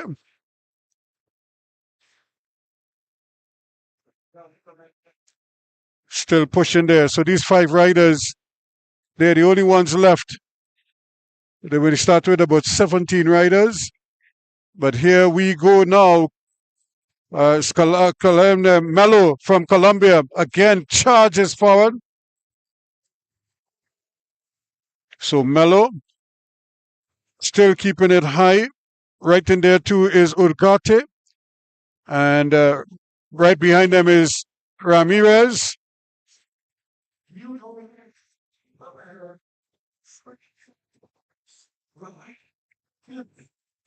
So it's the tempo is very high now. They're really trying to keep it up there. Betancourt, Rosario Betancourt of Colombia, also keeping things hard. Melo again back in front. And here she goes again, pushing hard there now. Scarlett Ogate.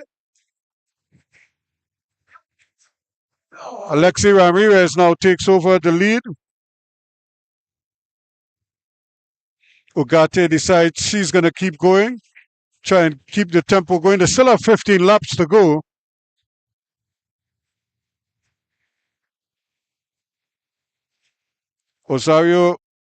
Luciana Rosario Betancourt of Colombia in the black right there. So it's that trio. Urgate, Betancourt, and Alexi Ramirez from Trinidad and Tobago.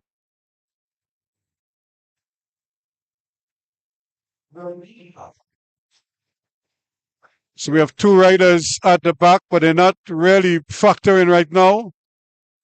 But they're not out of it yet. There are 13 laps to go. So if they work together, they might be able to bring it back. And back there, of course, Ibarra from Team Chile. Now they're starting to make their move. So they're trying to connect here. Alexi Ramirez in third wheel.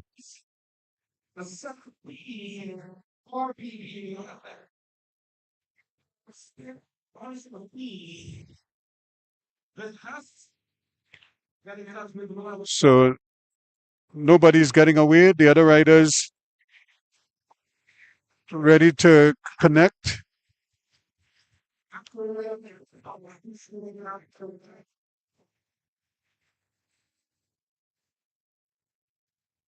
Still fighting out there is Melo of Colombia.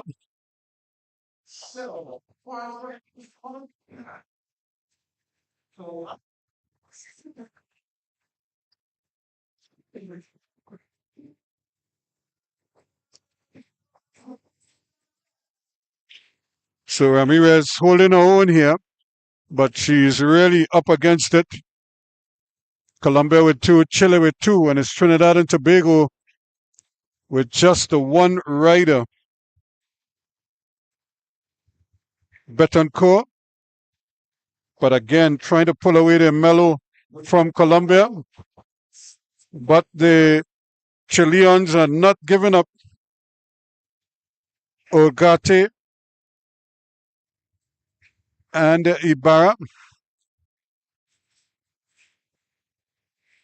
still they push, even though the tempo has dropped significantly.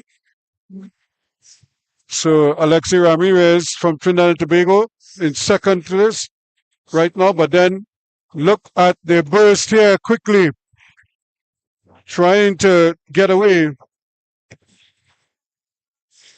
5 laps to go now, and you can't let her go anywhere. Melo trying to sneak away, and but again, Melo is looking to stay out there, but in hot pursuit there is Ugarte with Ramirez right there to rein her back in.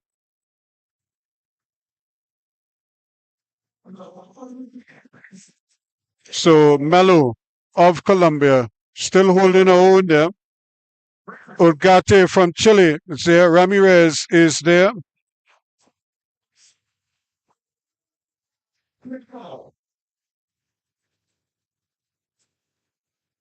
So they have to really try and keep space up at everybody. Alexi Ramirez.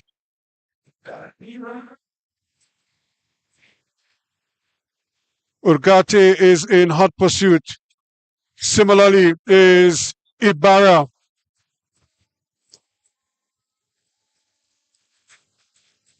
They're coming for the bell.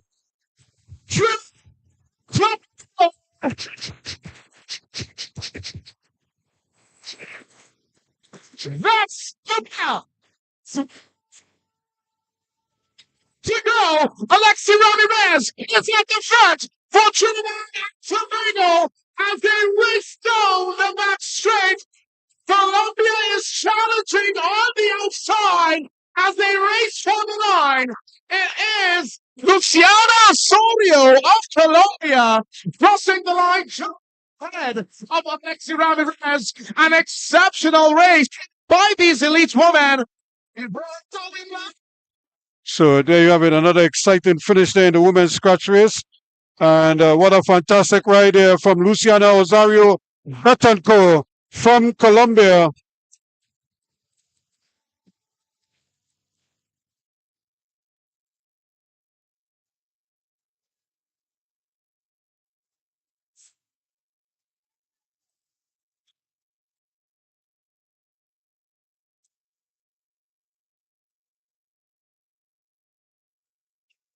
So a fine ride for Ramirez, but she's just not strong enough to hold off the fast finishing Luciana Osorio Betancourt of Colombia. And she came from third wheel, just blew past the Chilean Ibarra and just motored away around Alexi Ramirez and towards the line first to take first place.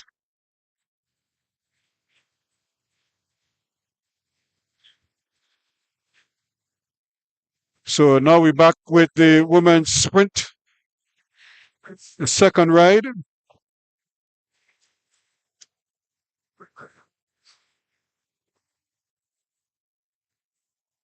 Iona Mora of Great Britain, Luna Alvarez of Colombia. Remember, Mora took the first ride.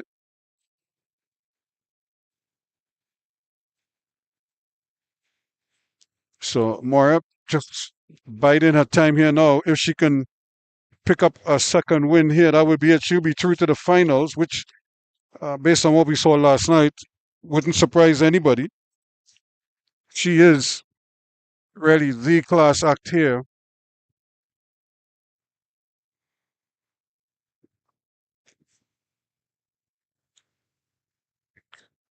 So this has to be a daunting scenario here for Alvarez. Any slip up at all, and that is it.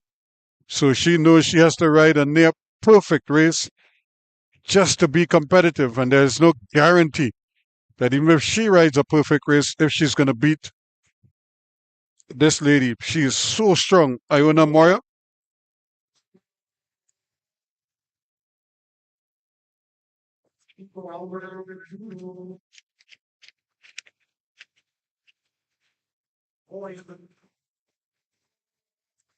Moya already with a gold medal from last night, looking for more today.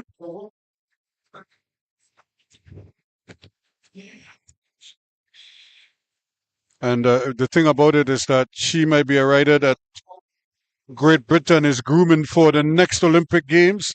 So don't be surprised if you see this name pop up on your screen 2 years from now, 2 or 3 years from now, because they're really just trying to fast track her towards the World Championship level and Olympic level. And you could just see the quality there. Moya gets the inside line, catching Alvarez asleep, and she is opening up the gap that I'm not quite sure Alvarez will be able to close in time. So it's Moya of Great Britain with an exceptional move early into the final lap, securing her spot in the gold medal final. So there you have it there. Moira, again, not disappointing, showing that she is really in a class of her own here and is going to be, take some beating going forward. So she did it in 2 straight. So she is through to the final. And obviously, very, very comfortably doing it as well. But she would tell you, job is not done yet. Still has a final to ride, a gold medal. And that is what that's the standard for her. So I don't think anybody is surprised that she is into the final at the earliest opportunity in 2 straight rides. So now we have the All Britain battle going on. Georgette Rand and Rhian Edmonds. It's not England. If England did a second left here. Yeah. Yeah, and I see Paul.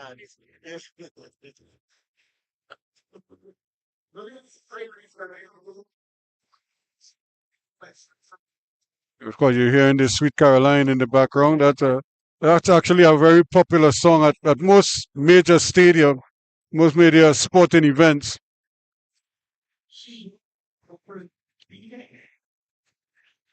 Is that Neil Diamond? Sweet Caroline.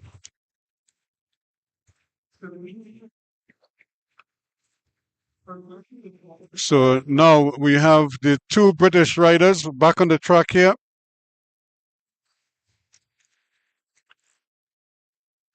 Edmonds with 1 win under her belt, looking to make it 2 so she could join Iona Moya in the final. Either way, one of these 2 will make it through to the gold medal ride. So it will be an all-British gold medal ride.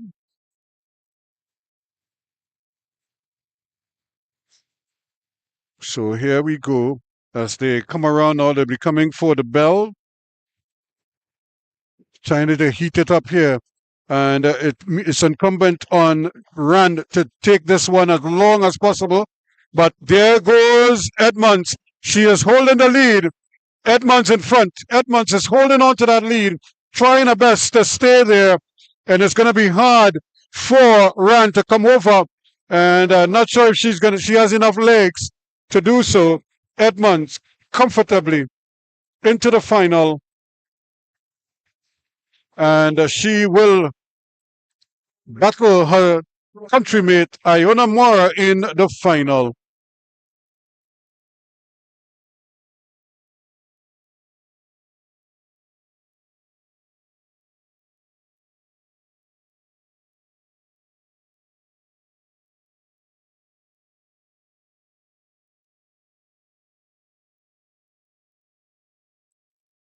So that's a final to look forward to. An all British final. We just had an all Britain semi final. And we're going to have another all Britain head to head in the final as well.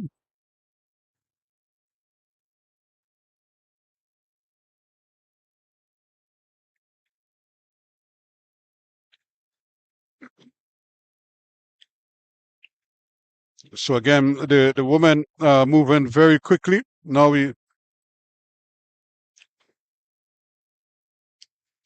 should be coming back to getting the men going once more. Remember, we still have the elimination race and the points race.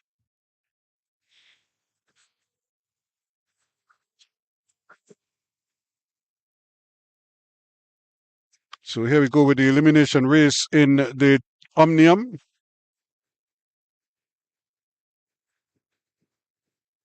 Again, we saw some flashes from Tariq Woods as he's starting to return to form, but he's not anywhere near the form he's been in the past. But I'm sure as he continues to work, that will come.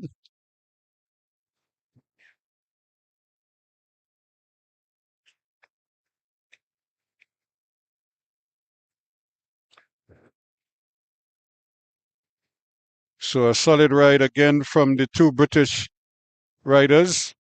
I'm sure they are happy with the workout they're getting here in Trinidad and Tobago. They don't get this many races that often. So coming here and being able to showcase their talents, and I suppose the gravy on top is the fact that they're winning on this, so they're garnering points all the time.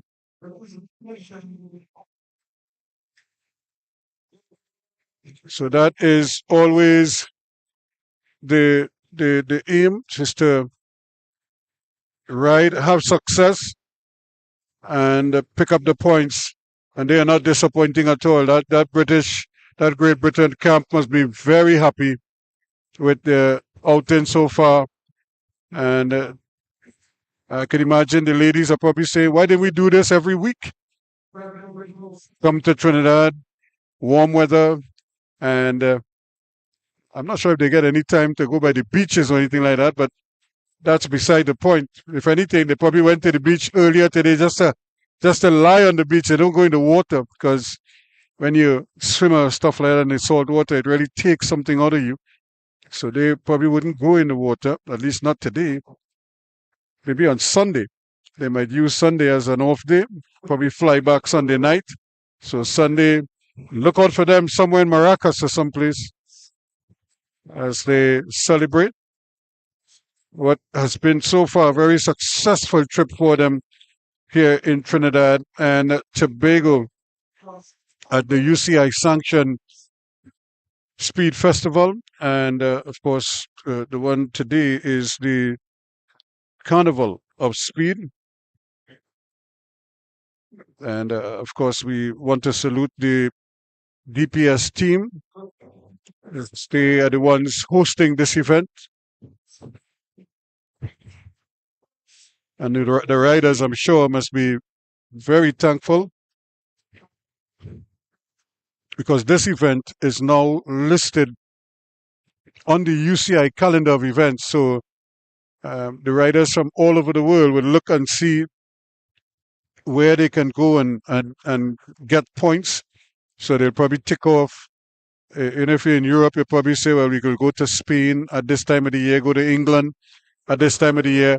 But the problem with those events is that all the very top riders are there. So to enjoy success is very difficult, because you're going to be riding against the creme de la creme almost every time.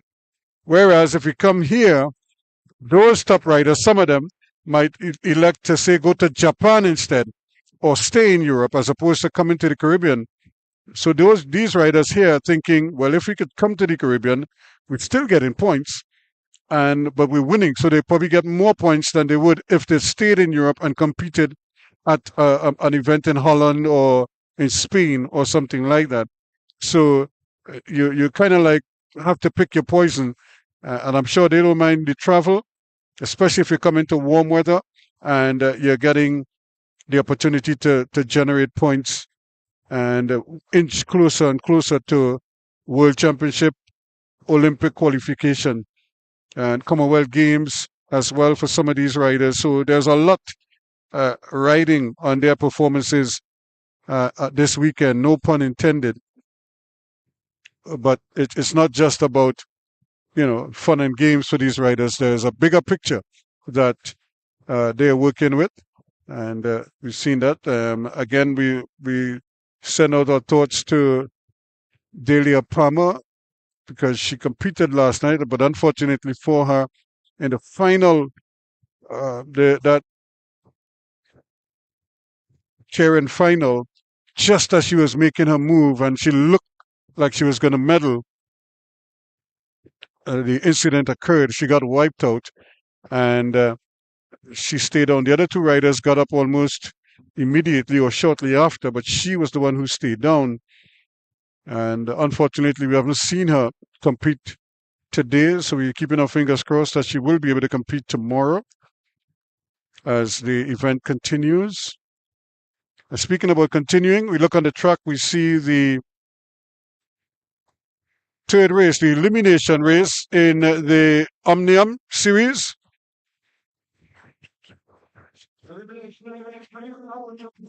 So 14 riders and at least 12 eliminations. They might go down to the top two.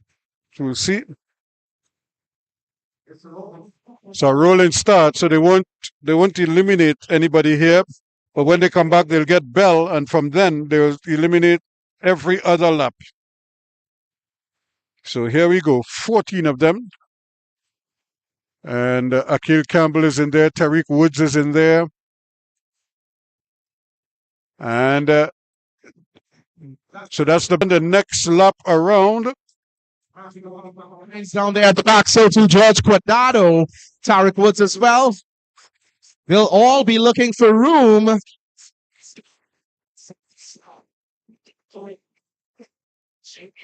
And that could very well be it there. 472, George Quadrado. Delgado has been eliminated. Just got caught at the back there, Delgado. And well, when you consider Marco Geist on the inside, and if you look at O'Geist, the way he rides, he's not really a bunch racer. I don't think he likes to put his wheel in the traffic. So he is a prime candidate for elimination almost every time. Akil Campbell is in some problems here, and he just avoids it. So Matthew da Costa Mines is now out. So Marco Geist, there is method to his madness at the back there. Akil Campbell again flirting with danger back there. But I suppose if Marco Geist is in the race, you're probably thinking you could at least beat Marco Geist to the spot. Akil Campbell now has a lot to do. He's going to go over the top. He's going to go high. And it's going to be O'Geist. The devil caught you, Mr. O'Geist.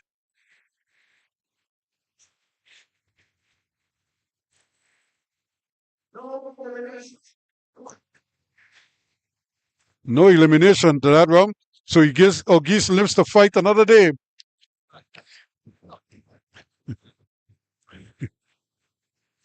So let's see what happens. Does he have the legs? Does he have the legs this time around to squeeze in? They taken bell this time. So the next time around, they will do an elimination. Akil Campbell.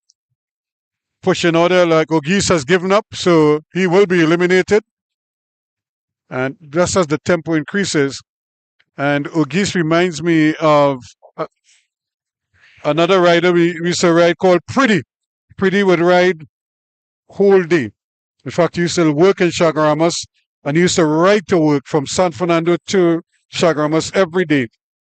But he would never put his wheel in that traffic in there.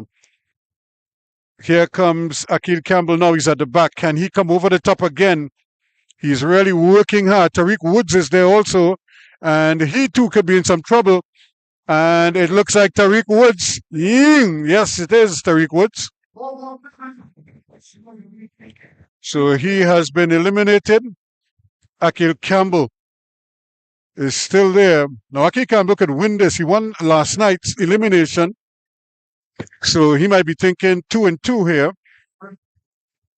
But he's going to have to avoid some of these near skirmishes to avoid being eliminated. Again, he has to go well over the top here now. He has to hurry. And he does that well enough. It looks like Jaden Neves on the inside. So Jaden Neves eliminated.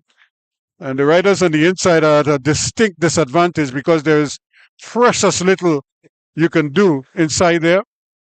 You just hope that you don't get caught. Again, here comes Campbell as he tries to avoid elimination. The men on the inside, look for the wheels on the inside. On the inside again. So the man from India is eliminated. Singh from India. But again, once you stay on the inside, it's difficult. So Akil Campbell again finds himself at the back. And he has to come hard this time. He's really going to have to rotor here. And here he goes again, fighting to stay out of danger. And Akil Campbell again. Gustavo Hansen of...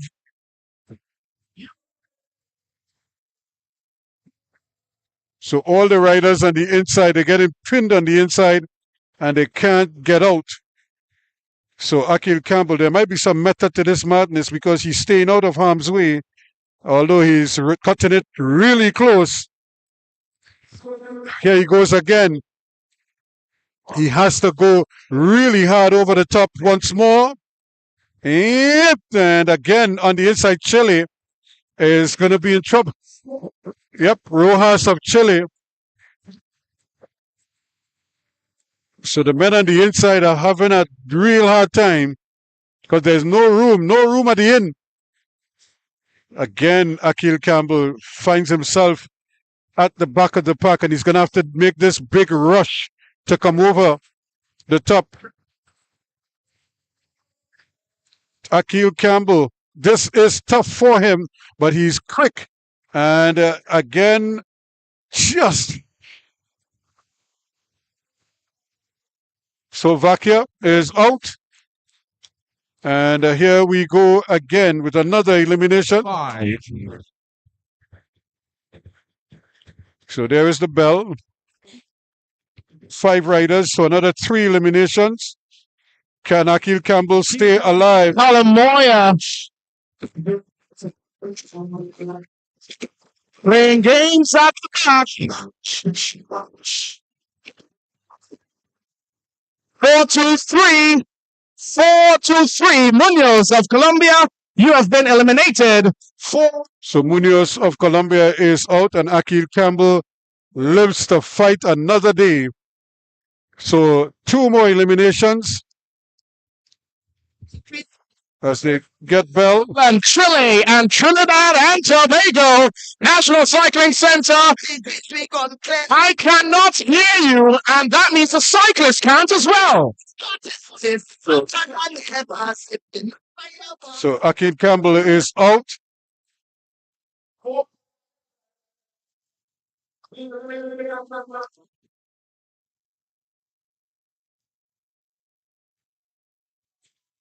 Cleaver Martinez at the front. Jacob Dekar of Chile and Callum Moyer of Scotland. Martinez stretching them out as they go into turns 3 and 4. Easy elimination. 7-0, Callum Moyer. Thank you very much. So just two riders left here now. Martinez and Dekar, they are coming for the bell. This is the final lap, the final elimination.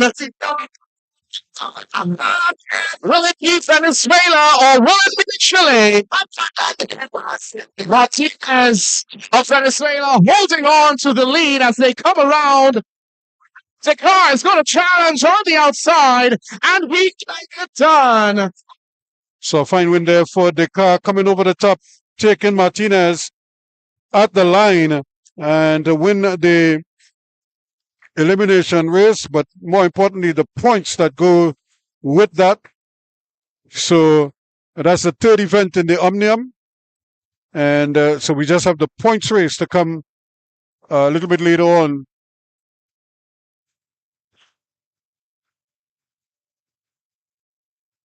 And we're going back to the men's sprint, and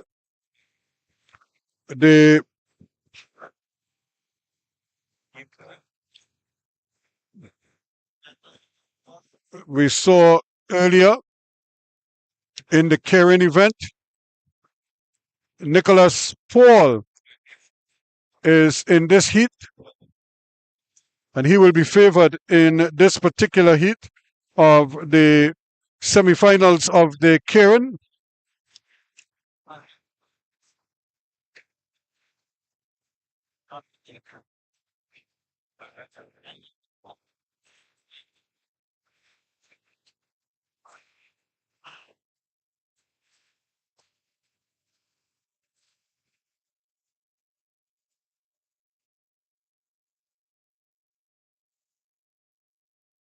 So Nicholas Paul, the man to beat in this particular heat. Zion Polido is also in there from Rick Sonic.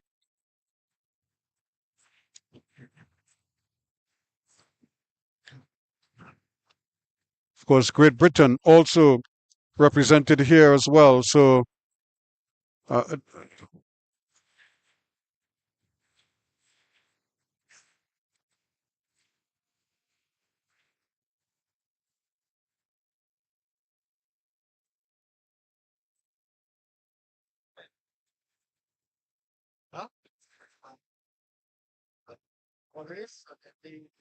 Six with the final, and then next 6 will have to race up like 6. So here we go once more. Canada well represented here again.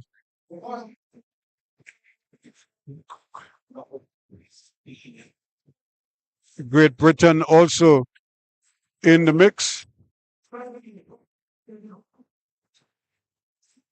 Trinidad and Tobago also with 2 riders in there, including the favorite, Nicholas Paul, Zion Polido, who could, if he could finish in the top 3, will advance to the 1 to 6 final. Failing that, then he'll ride for the 7 to 12. But here comes Dick Durney.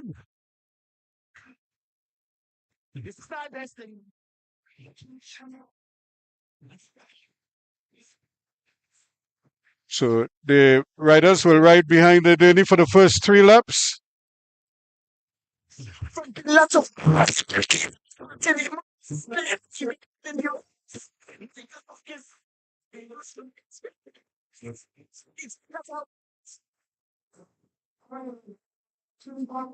out of Canada, that's James Hedgecock and Nick Worms. Nicholas Paul, third wheel. Nicholas Oliveira, fourth wheel. Zion Polido and Marcus Hiley. Those are your 6 cyclists on the track.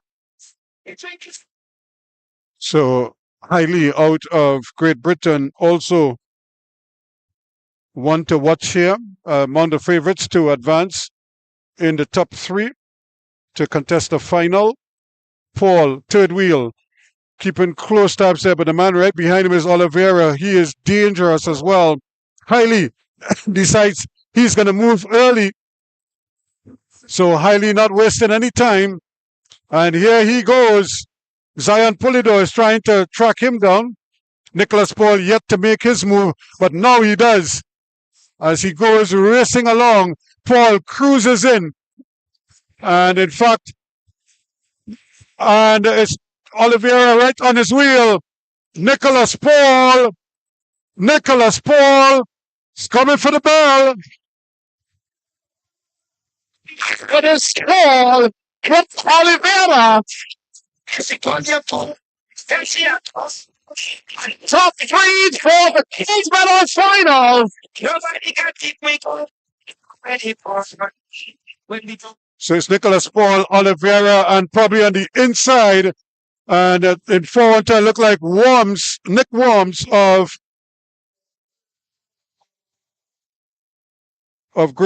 of Canada, who might have just snuck in there. Lameto Rose, really doing a great job there.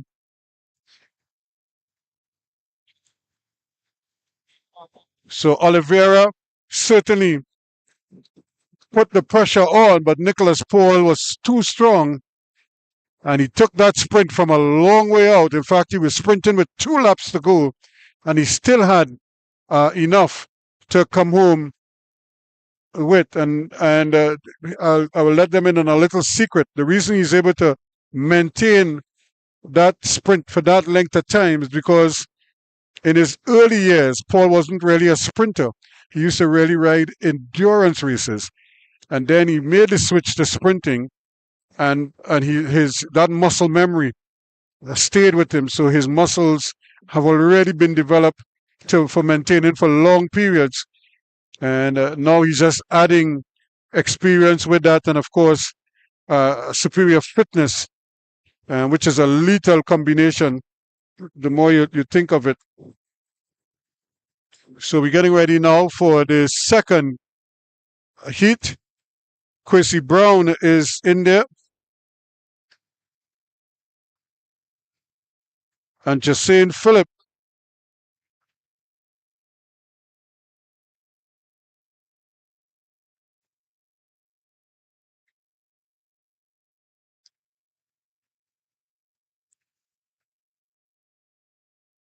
And Sidel Samaru is not to be underestimated here.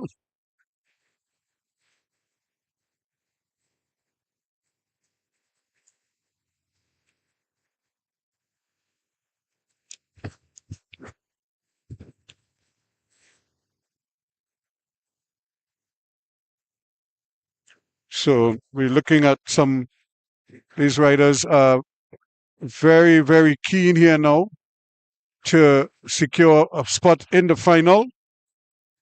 The 1 to 6, 3 already in. Which 3 will join them? Wait for the whistle because it's coming now. And here we go.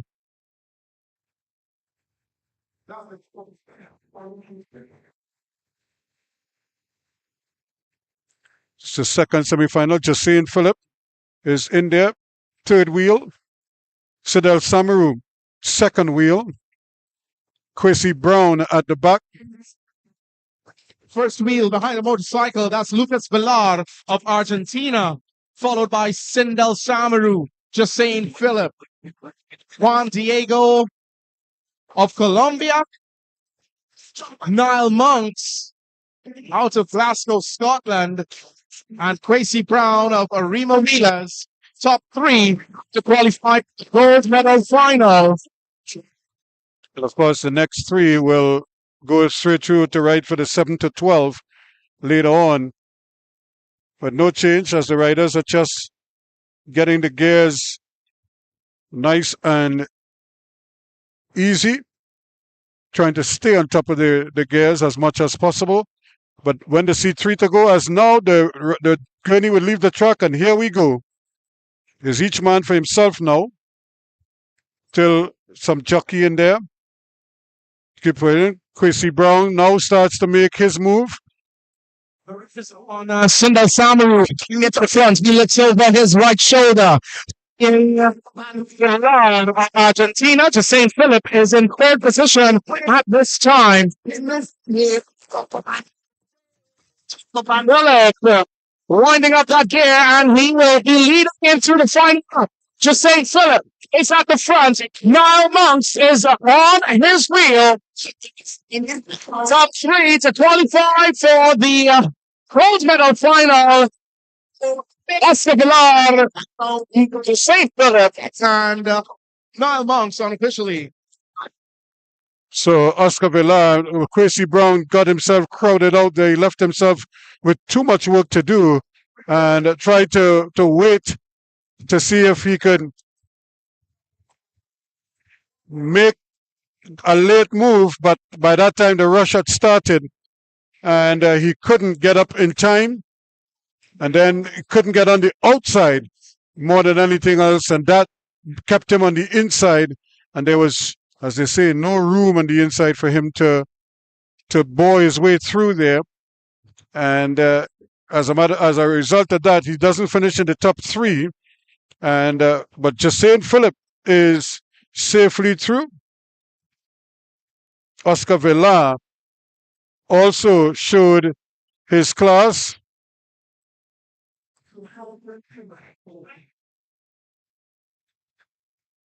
So Lucas Oscar Villar from Argentina.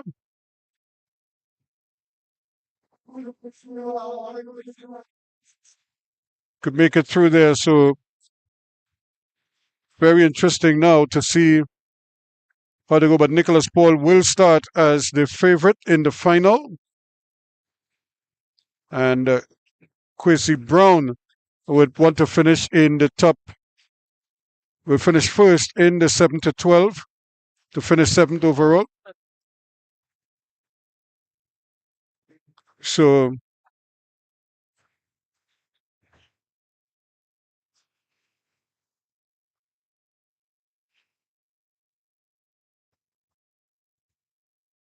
we're looking at the riders just relaxing. I think they're going to do a few presentations. They've had a number of wins already. So just St. Phillips showing that he still has the legs. And so he's just really picking his spots here now. Stayed out of harm's way.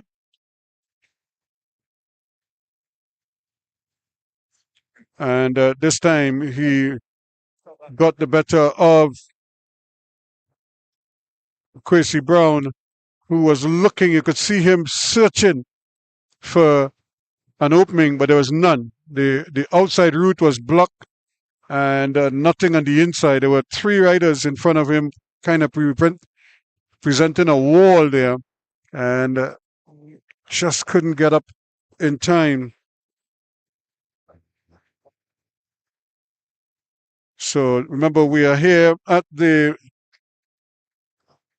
National Cycling Velodrome in Balmain, Couva. It's the Carnival of Speed 2025 put on by the DPS, Drive Phase Sport. And of course, Robert Farias, the man mainly responsible, former president of the Cycling Federation, and of course, a member of the Massey Trinidad All-Stars Steel Orchestra, has won several Panorama titles with the band as well.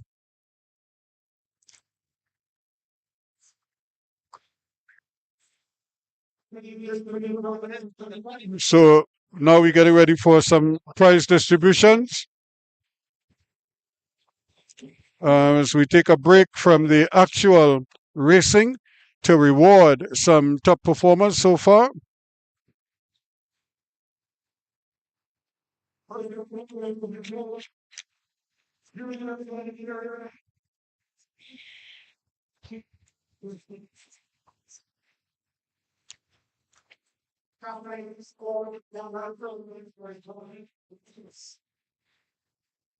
So they're just trying to get some of the athletes ready, especially the junior riders from last evening. Lucas, Ramroop, and the junior sprint from last evening, where they put on such a fine display.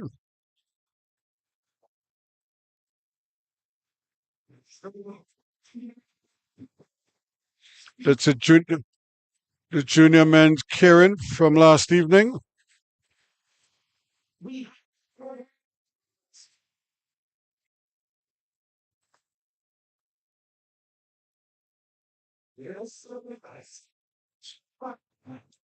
Just through. I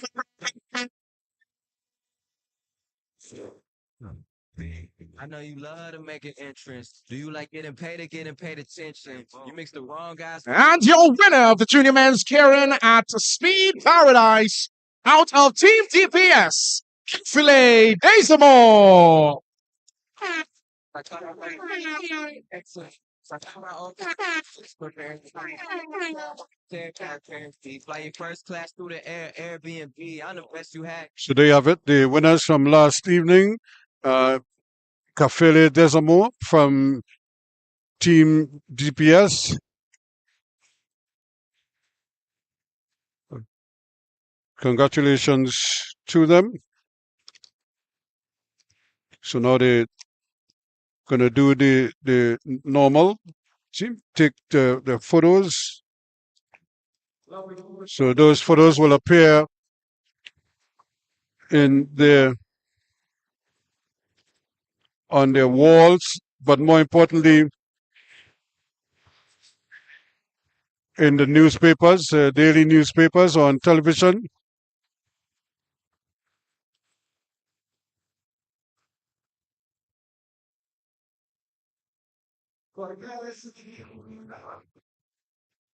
So we see some of the women from Chile.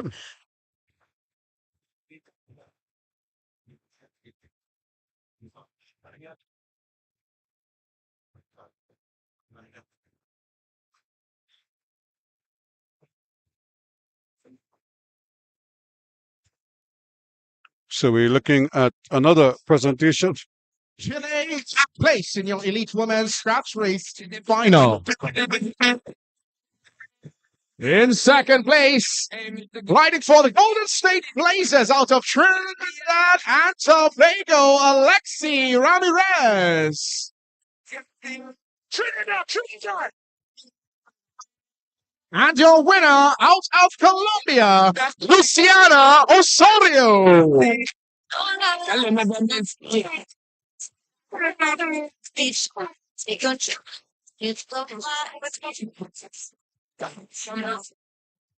It's not size, doesn't have the one, so I know what you want.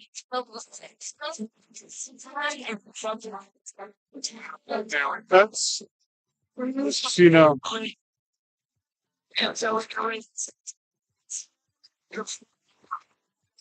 Perez.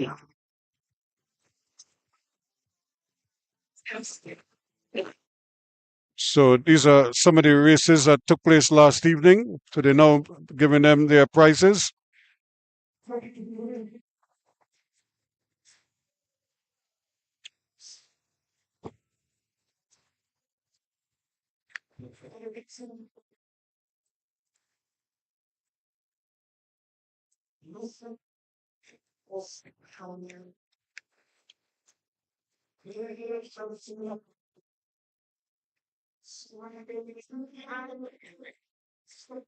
So we see in Alvarez and Cafele Pezamore will be distributing some prizes for the spectators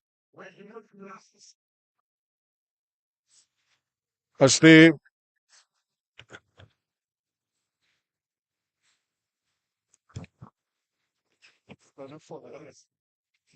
think they're going to make some presentation to some of the spectators. I'm sure who they're going to make. So I think Bezamore and Kafele Desamore and they're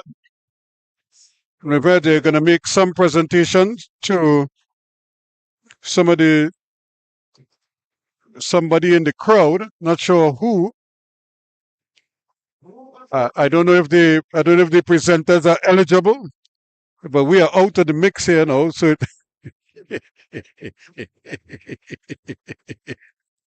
I think I think I think those are ticket holders. Uh, they're the ones who will get their prizes. So we're looking at Akko Keller trying to persuade somebody to give him a prize. And we have, so maybe Decimo will go on one side and Alvarez will come on the other side. We'll see. So they're asking one person to come. Akko Keller is trying to advance for it. And so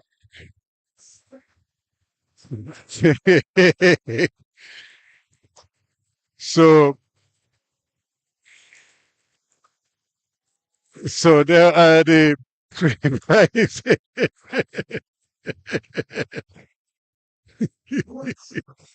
So and that's one down. And it looks like Kafili Decimo.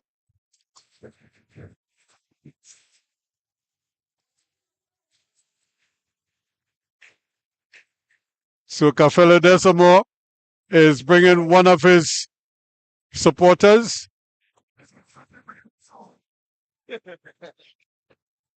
Yes.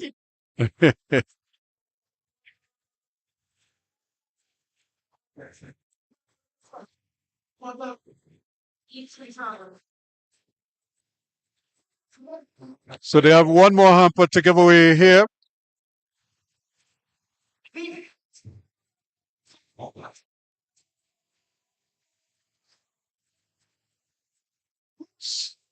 To have the Trinidad and Tobago flag. So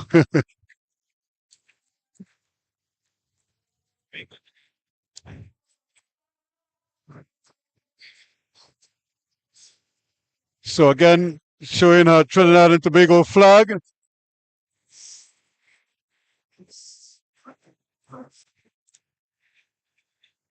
So she would be, just like the others, are very happy indeed that they got their with it, and then they got a hamper to go along with it.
So as we're getting ready now for the points race, the fourth and final event in the Omnium for this evening. And of course, this is the points race, 100 laps to 25 kilometers. And after this, we have the elite women's sprint, the third and fourth place, as well as first and second. We have the junior men's Keirin, which is a final.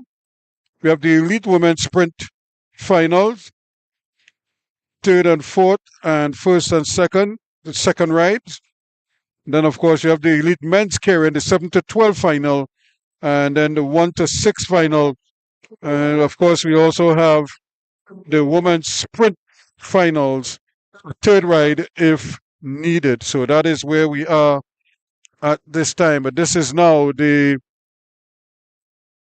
points race, the fourth and final race in the Omnium series, the four events for the Omnium.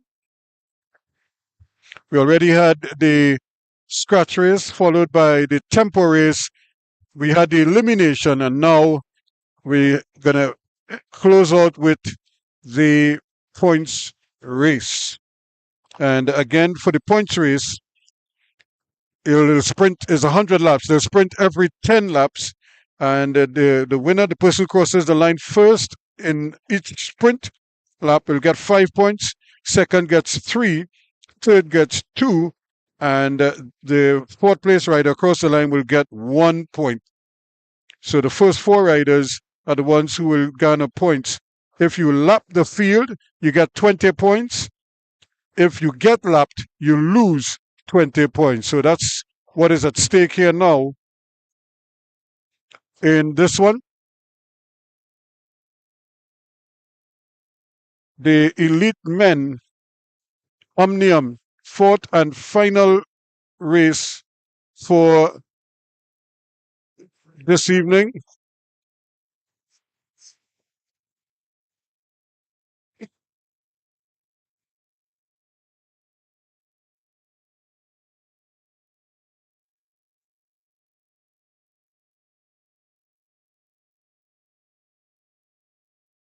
So really, it's an interesting battle here now for these riders. Auguste leading them out.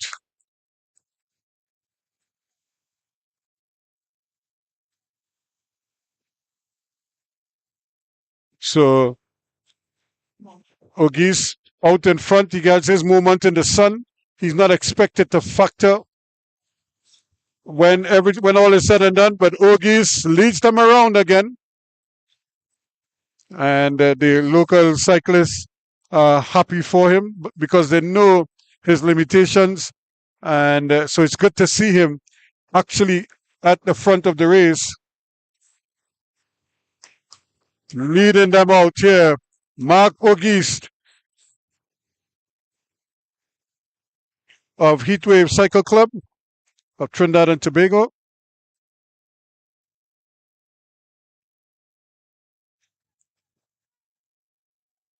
And if you look at Auguste, his pace never really changes much. And because of that, the bunch just kind of screams past him, and he cannot respond to them. So when they come back, they'll see 93 laps to go.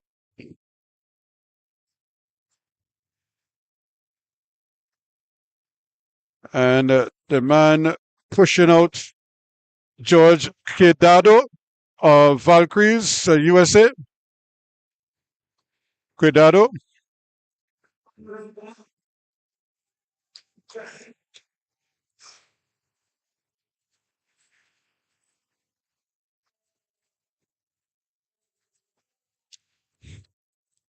So again, Quedado out in front here. They're going to have to make a move because they're going to be sprinting here. He's going to get the bell. And so he is in line for the first 5 points. And points up for grabs there. And Quedado is well in front. Quedado being out in front, he will get 5 points. 5 points for Cuidado. Chile taking 3, Scotland 2, Matthew da Costa Hines 1.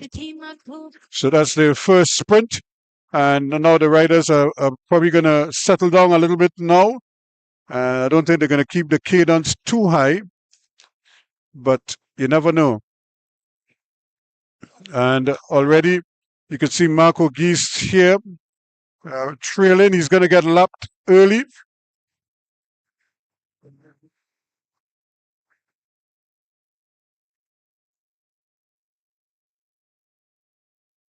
So again, the bunch goes out there. Pretty soon, riders are going to start looking for opportunities. And they look and see that they're 86 laps when they come around, 86 laps to go. So they're 6 laps away, well, 5 laps away from a sprint. So they're going to try to get themselves in position. They won't let the bunch to break up too much. Everybody want to stay in contention.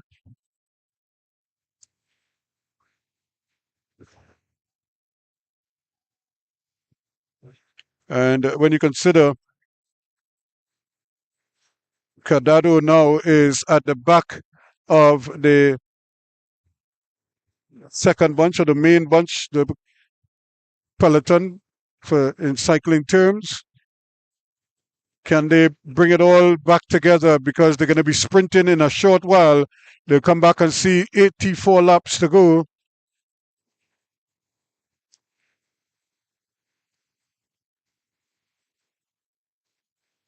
Really pushing there now quickly to try to reconnect is Eric Damian Para Munoz of Colombia. He is trying to get up to the main bunch. And at this time, Akil Campbell is also trying his best to follow that lead, but nobody wants to work with him. Chile, of course, not inclined to do so because they have a rider out in front. So this is part of the strategy. So they get Bell again.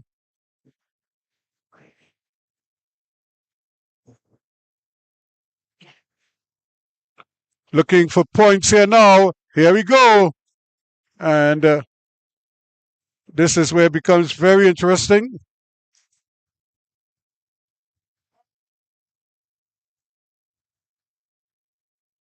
Once again,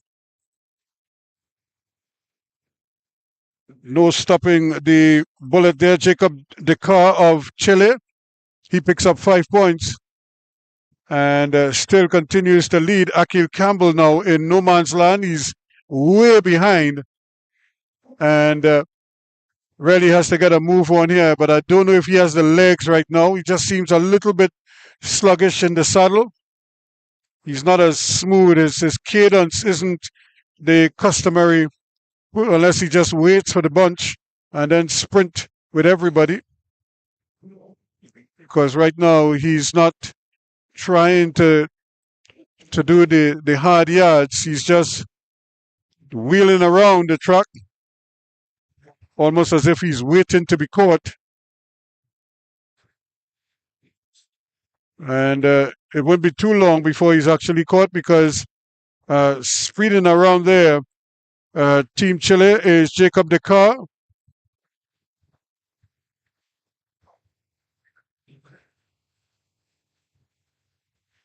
Actually, that's Rojas of Chile. Now we're looking at Decar coming to the front.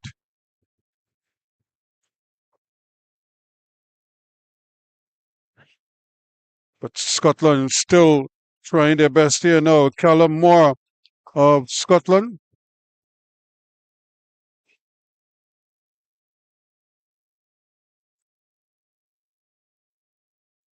Well, 74 laps to go. And pretty soon you will see they'll be jockeying for positions to sprint again.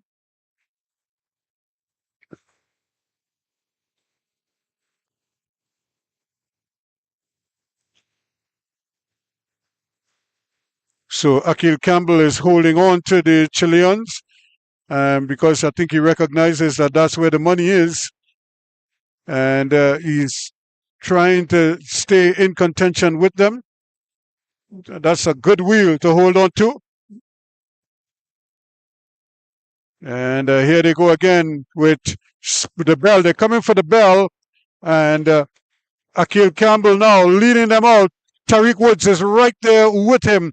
Also trying to do is the man from Scotland, Callum Moore, is third wheel. But again, that man is too fast over the turf. So he's going to pick up another 5 points. Campbell will get 3. Tariq Woods will get 2. And Moore will get 1.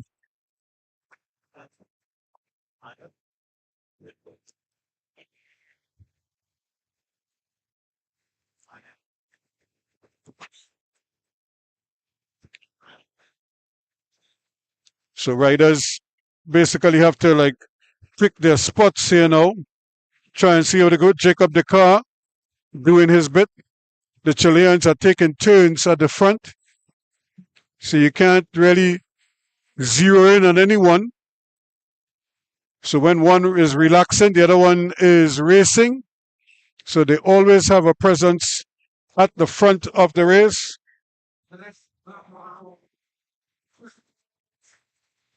And this is where it probably might be incumbent on these riders, especially the local riders, to probably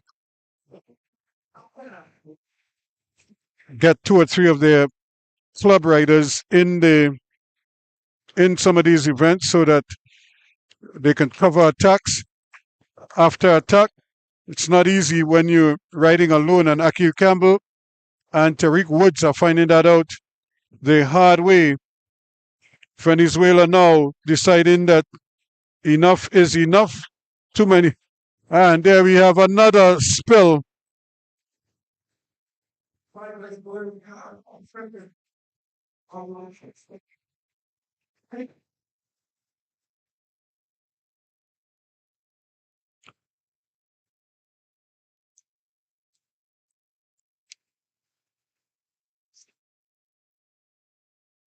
So we have a rider down, but he just seems to be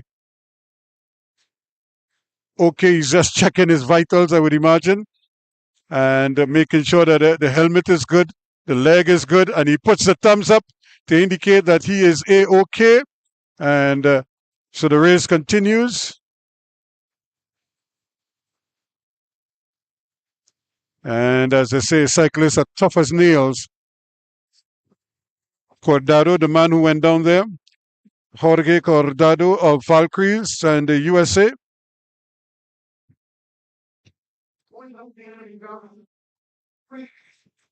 I think there's a yellow flag.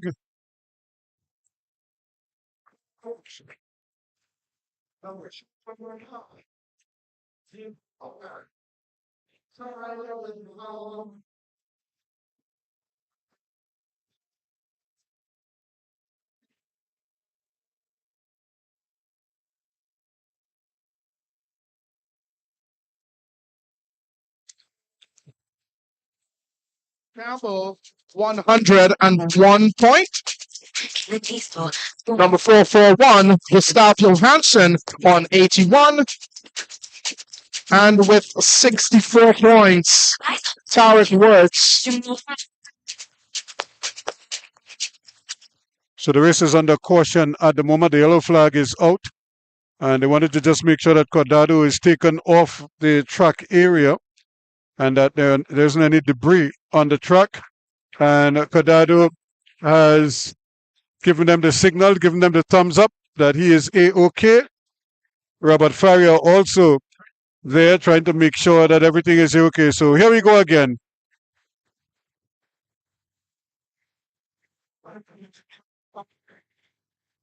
So there's the bell, and they will be sprinting again To make sure that fits well. Big thanks to the SWRHA and the Community Hub. So here they go now as they come for points. And is that man again doing the business? Chile just picking up points with almost every sprint. And that's Jacob Decar of Team Chile in the red. And continues to do that himself and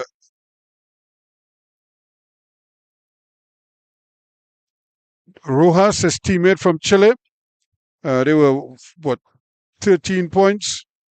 You add another 5 there. That would take him to 18 points. And Rojas also in there. So now the strategy changes as you get to the next sprint. Riders must be thinking now, how do we get some points here? But as it is right now, Rojas and Decar are well ahead now. Jacob Decar.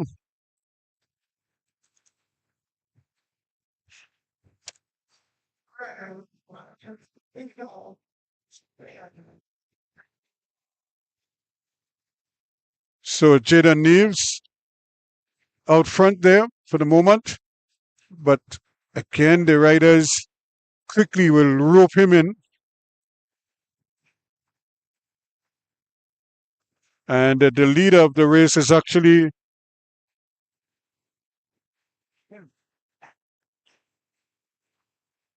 so that's the man, number 413. That's Jacob Decar. He is the one leading the race. And you can always tell when you look at the race commissaire there, they point to him every time he crosses in front of them. That's how they identify who the leader of the race is. And if you look at them there, you will see they'll point to him.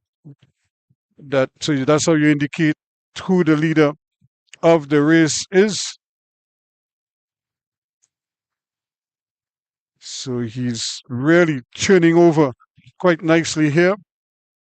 And that's the trick with the Chileans. If you hold on to his wheel, then his teammate drops the hammer and tries to pull away. He was doing all the hard work. Now you're going to see his teammate eventually kick in with the white helmet. So they're really taking turns at attacking the bunch here. So Jacob Decar, he continues to lead. Now Diego Rivas might be the one putting himself in position to get some points as they come for the bell. And again, the leader of the race forcing there. So here they come for the sprint here.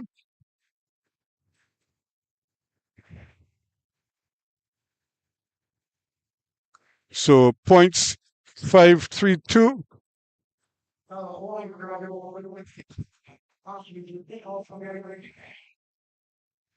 Working out in the front of the race there, Gustavo Johansson of Bohus cycling team out of Sweden.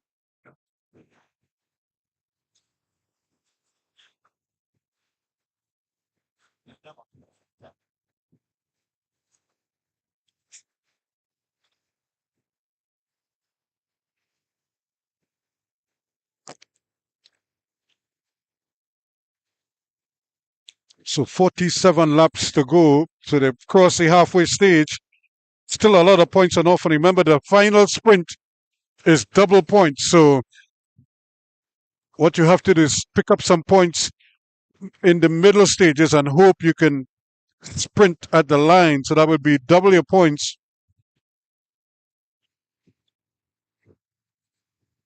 But in order to do that, you're going to have to save some legs.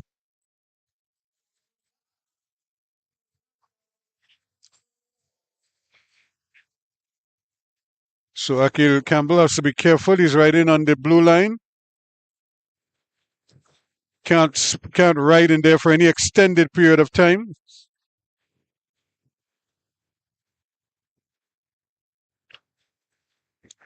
Kind of like, think of it like the bus lane in London. You can't go in the bus lane and drive there for any length of time. you could go in, but you have to come back out fairly quickly. And it's the same thing. If you dip down on the blue line, you have to get out as soon as is humanly possible. Now, here is the predicament for this bunch. The two Chileans are just time trialing their way to the front of the race. And Akil Campbell has to try to stay in contention there and maybe hold on to those wheels and try and garner some points.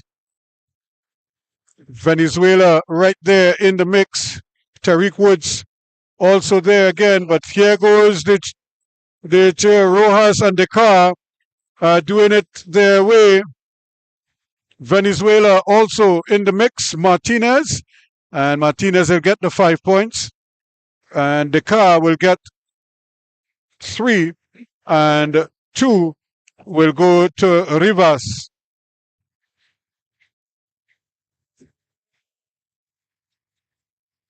So he continues to add points all the time.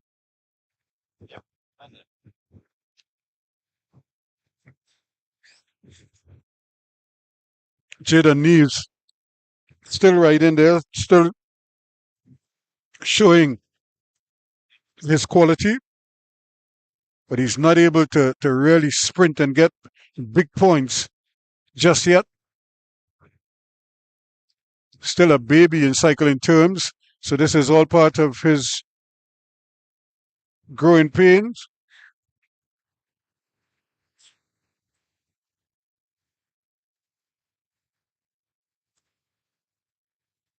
Got a man from Sweden, Colombia, all taking turns here now, trying to see if they could sneak away.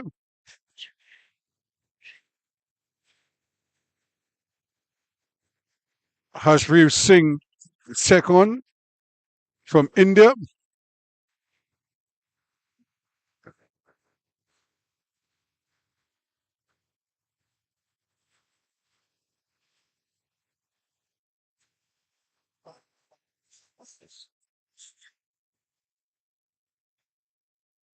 And Eric Damian Paramunios of Colombia still in the mix.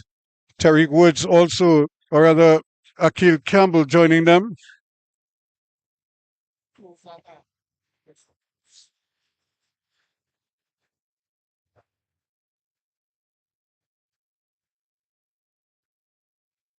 So this is now where the riders they all have to be very careful now.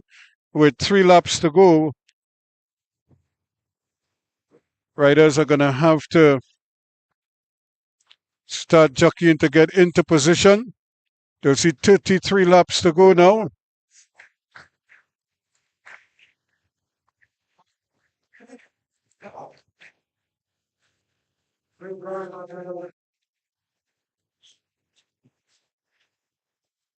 And here he goes again. Another attack here now. And Rojas has gone again. There is no respite at all. Rojas sees points there. He has a chance at 5 points. Takes the bell. Does he have the legs now? Trying to track him down here now is Martinez. Martinez is gunning for him. But Martinez might just get 3 points. And Rojas crosses first. Martinez actually gets 2 points. Because Para of Colombia snuck in to pick up 3 points.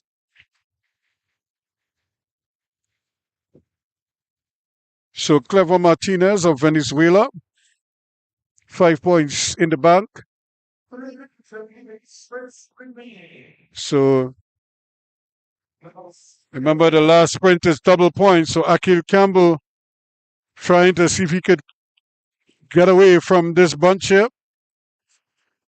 See if he could stay out front just as he started the race.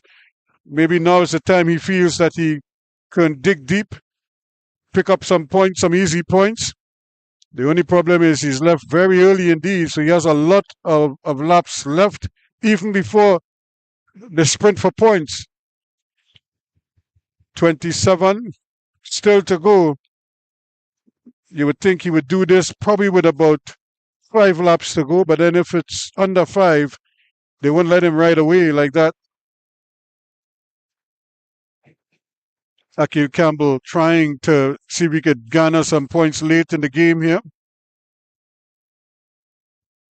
Still going. Last night he dominated both the elimination and the scratch race. Tonight the Omnium is a horse of a different color. 4 events. So 25 laps to go. So Campbell all by his lonesome here now. 24 laps to go. The main bunch will see. So Akil Campbell, the younger brother of Tennille Campbell, or the brother of Tennille Campbell, I should say, doing his bit here, trying to see if he could garner some points. So the Carnival of Speed, day 1, is on. And Akil Campbell of Trinidad and Tobago is holding his own on Team PSL. Right out in front here now. He's going to be coming for the bell. He's coming for the bell here now.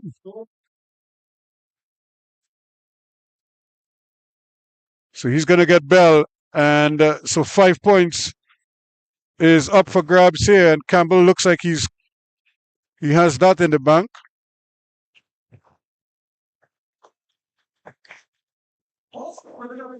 So Akil Campbell will get those 5 points. That should help him now. The key here is, can he time trial now and not to just keep his momentum, just keep his cadence going and go. But you know sooner or later they're going to start eyeballing him and somebody's going to make a move. And don't rule out the Chileans. They are not going to leave him out there for any extended period of time with so many points still on offer. So Akil Campbell holding his own. Tariq Woods and company may just have to try to slow down the group just that little bit. Campbell still going. 18, he's coming back to see 17 laps to go. But all of a sudden, that man Martinez, Clifford Martinez from Venezuela, is having none of it. And he has decided he is going to try to rope him in, and he's bringing the bunch with him. Here comes Martinez, and they're going to catch him too because Campbell isn't really pushing to try to stay away. Martinez, 16 laps to go. Martinez is coming. Campbell is trying to hold on here. Martinez. But then he pulls up. So one of the bunch will pull up with him. So that could work in Campbell's favor. Can he keep going? But again, these riders are probably trying to save something for the final sprint. Are they going to worry with Campbell or just allow Campbell to continue to accumulate points out front? 14 laps to go. When Campbell comes around, you see 13 laps to go. The crowd getting behind him now as they recognize that he is in a good position here to pick up some crucial points.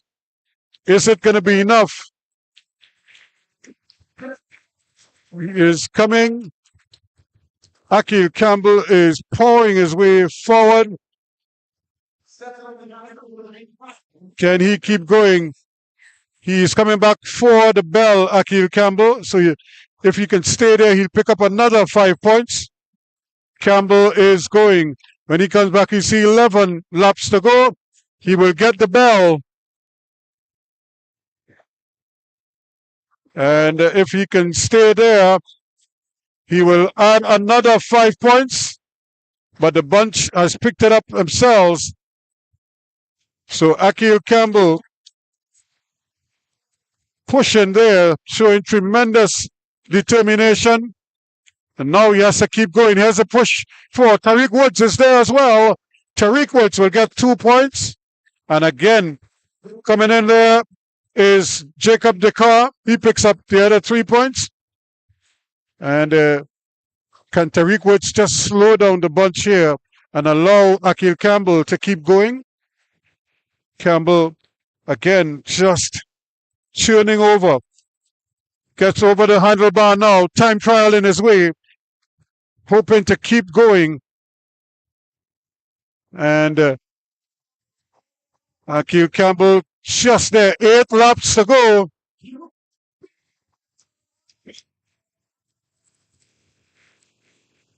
As he keeps going, the gear is probably getting bigger and bigger on him right now. It's getting harder to turn it over. You can see him there looking now. But they're right within striking distance. Anybody makes a move, the entire bunch is going to come going. And here comes the car. It's like he's as determined as ever. As he puts his head on, starts to grind his teeth here now. Jacob the car, 6 laps to go. But they're coming slowly but surely. They're starting to rope him in here. Campbell. And it's that man, Dekar from Chile, who might actually be the leader of the race. He is right there. And they're right within distance now. 5 laps to go. Akil Campbell climbs up.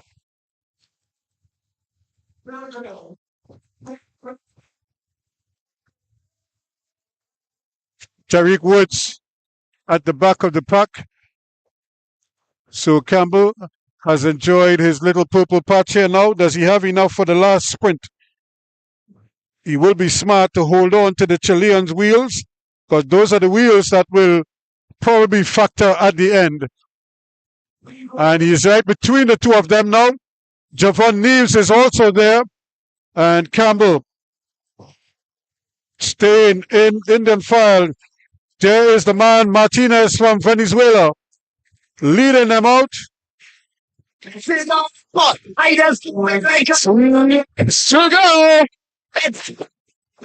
So 2 laps to go. Everybody still in the mix. Double points for this final lap. And here goes Chile. Neves trying to stay with him. Campbell doesn't have it. Tariq Woods of Trinidad Tobago moves to the front. Balmain is challenging on the outside. Double points up for grabs. Balmain is pushing, and he will get there. Wheeling across the line just a bit. Balmain of Scotland. What a fantastic ride by these elite men.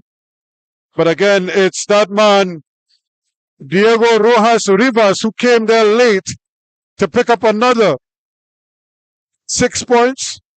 And he more than likely will win the race. It's between Rojas and Dekar. And I want to believe Dekar might actually would have done enough to win it all. 100 laps in double quick time.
So a big round of applause for Akil Campbell on the near side, but on the far side, we're getting ready for the start of the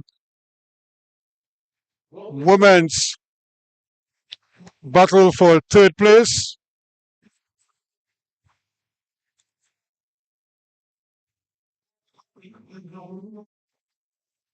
So Luna Alvarez up against Rand of Great Britain.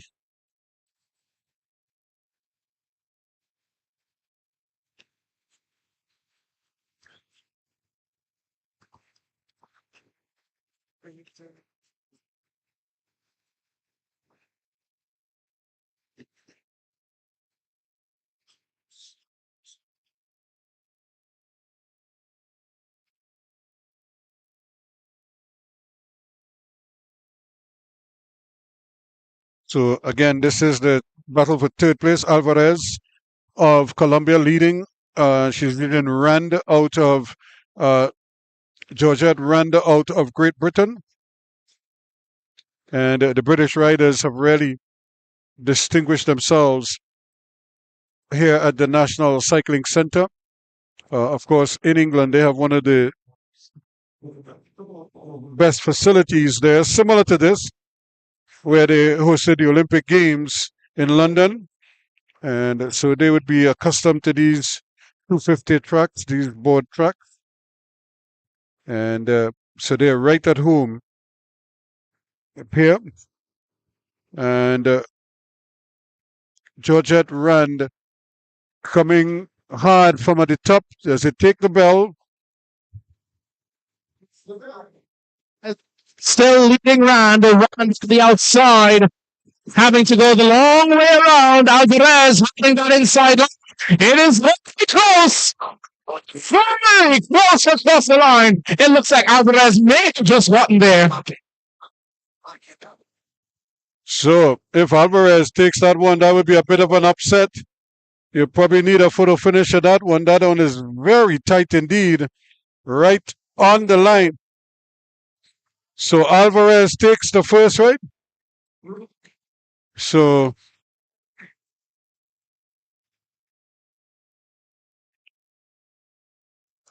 it means if Rand is to win it, she would have to win the next two. But first things first, she just needs to win one to force a third ride. So now the battle for the gold medal is an all Great Britain affair. Iona Moore against Rian Edmonds.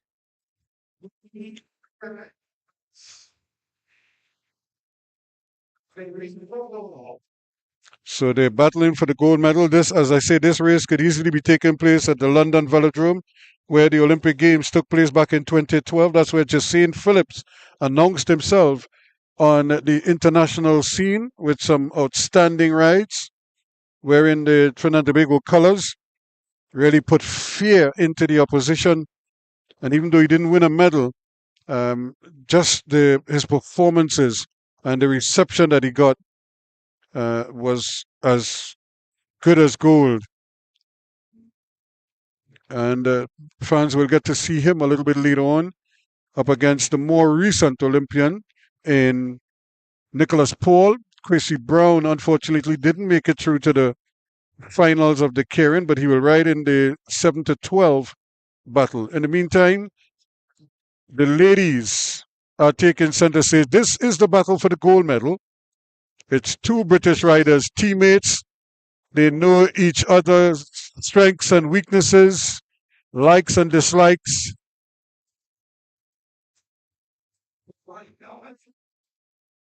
They work together, they train together, their bikes are similar, everything. They're wearing the same uniform, they're almost built identical. It's really amazing with these two. So Edmonds leading.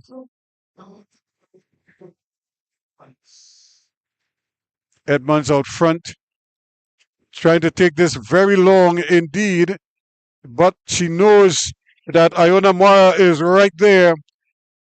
And now she opens the door for Moya. that is probably going to be a tough ask for her.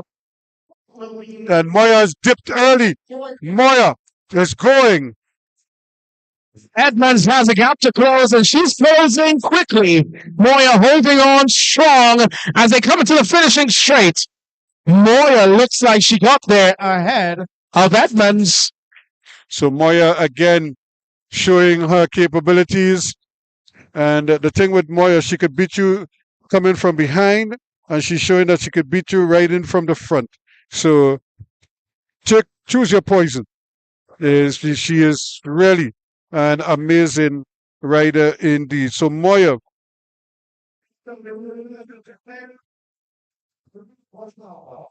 takes that one.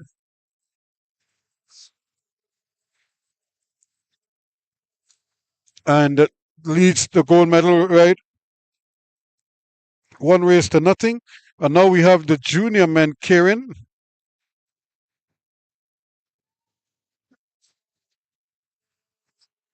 And this is a final. And Trinidad and Tobago has been able to produce some outstanding junior riders over the years. And so this is another look at some of them.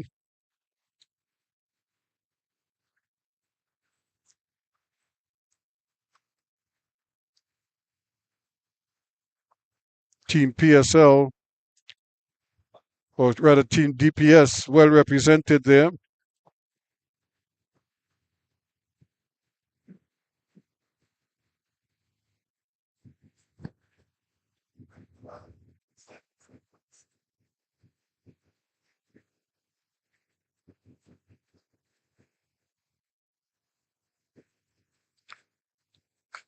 So as the riders make their way up on the bank now, you see Ramroop is up there.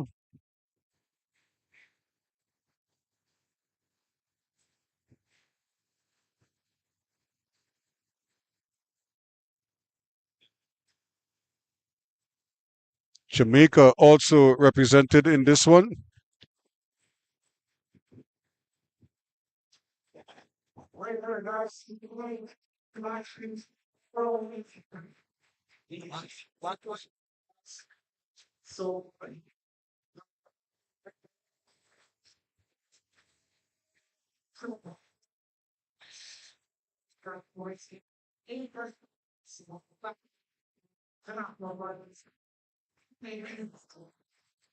So a pretty good showing here. The Cafele Desamore, Kyle Hospitalis, Zion Lucas, Shema Samuels of Jamaica. And there they go. The motorbike will lead them around for the first 3 laps, as is the norm with the Keirin.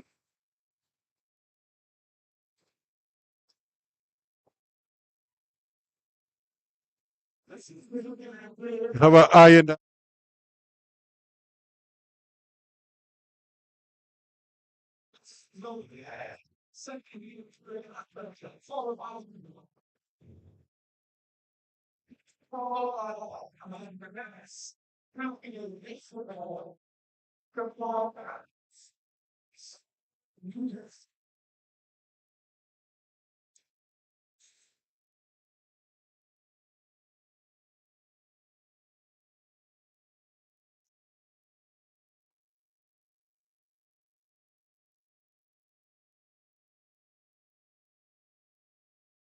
So the race is on. Japan Ramroop might be one of the favorite riders there.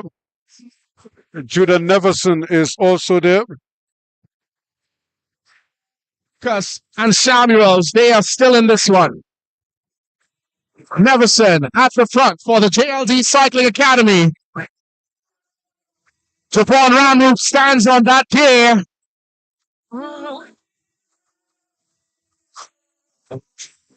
Neverson still holding that inside line at the front. as they go into the final lap. Calculate Desamore is moving to the front and is running away, rather riding away with this event. The cyclist out of Team DPS, it is Calculate Desamore, Nevison and Ramroop, followed by Lucas, your top four unofficially. Hey, hey. So there is Kafele Desamore. He has been the form rider, and nothing is going to stop him there. Ramroop came late as well, and but certainly, but what a fantastic ride there from Kafele Desamore.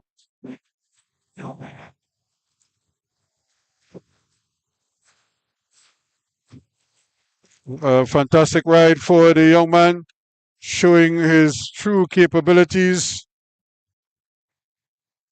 Maurice Lopez from Valkyries not able to stay in the mix when it mattered the most. But what a ride there. Kafele Desamore, formerly of Arima Wheelers, just dropped the pedal and nobody could catch up with him. So we're going back to the women's sprint, ride number 2.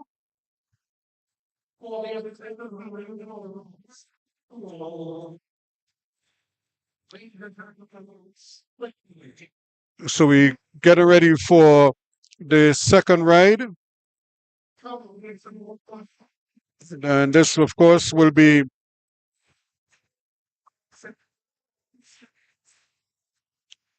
Georgette Rand up against Luna Alvarez in their second ride.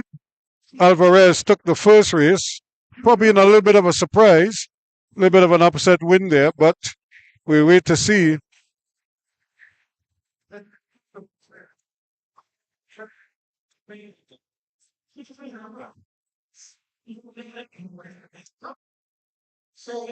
If they're able to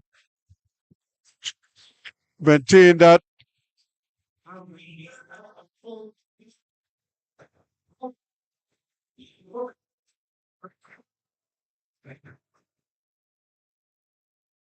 So the women's sprint with the battle for third place is coming up next.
So the riders were given a little bit of a breather there to just to catch their breath and not have to come back to the track. That junior Keirin event went fairly quickly. So they didn't, the riders didn't get much of a respite, but they gave them like an extra little couple minutes so that they can just calm down a little bit, get gathered their thoughts. And here we go again as they push off for the battle for third place. Alvarez against Ran. Alvarez leading 1-0. She's riding from behind this time. Alvarez of Colombia ran from Great Britain. Ran probably was favored coming in, but she finds herself a ride down here. She needs a win to force a third and deciding ride, or else the bronze medal heads to Colombia. So another opportunity to showcase the quality of the women's cycling. And a lot of young people are probably watching on here and wondering if and when they'll be able to get to this level. This is a good opportunity. This is a good advert for female cycling, especially against some of these younger participants or the younger audience. Here we go. That's the bell. Of your life here at the Carnival of Speed. We are into the final lap. Georgia Rand gets that pair up and running very quickly. But here comes Alvarez on the outside. They are going to be close once again. They come to the line. It is Rand from Alvarez. Rand will force third and deciding ride. Well, that was to be expected. This is the battle for bronze. And so she's not going to give up that opportunity that easily. So she has leveled things now at 1 apiece. And so we will need a third ride for these two to separate themselves. Who will get the bronze medal? I remember they'll be back to do it again tomorrow. So the Carnival of Speed continues tomorrow right here on 360 TV and at the National Cycling Velodrome in Balmain, Couva. And we hope you'll be able to join us again from 5 o'clock for that one. But we still have a small matter of the gold medal to determine here in the women's sprint. And then the men's sprint will also be settled right after that. That's the men's Keirin, I should say. Tomorrow, the men's sprint will take center stage, where Nicholas Paul will also be expected to show his wares. Jacine Phillips, though, might have something to say about that tonight in the Keirin final.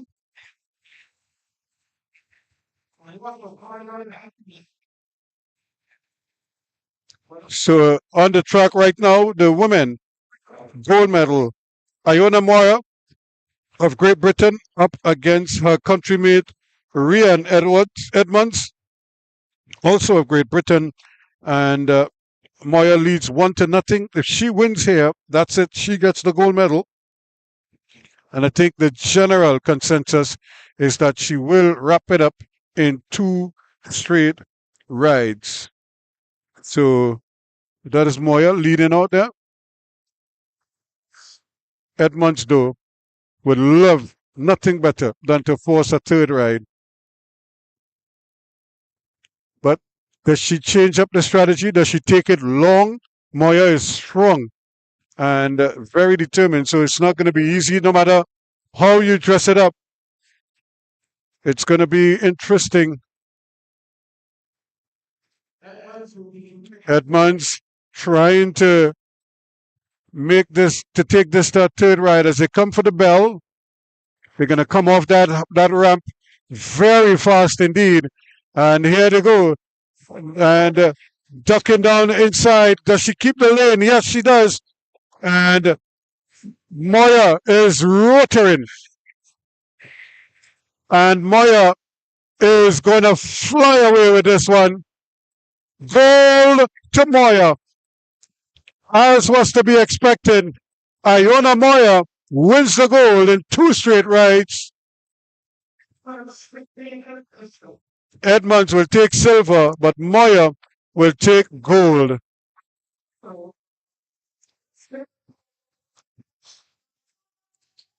So Iona Moya is your winner as she just cruises around the track.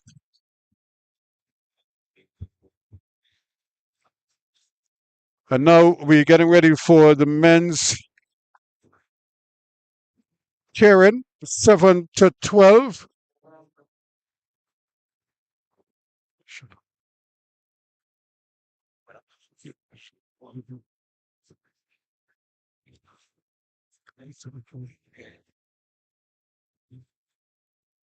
So there is your champion sprinter among the women here. Iona Moya out of Great Britain, and really one for the future, I would imagine, as she continues to show not just speed but strength as well, and a will to win. Even when she's challenged, she continues to show that determination and that fighting spirit. So at the other end now, we're looking at the men getting ready for the 7 to 12 men's Keirin.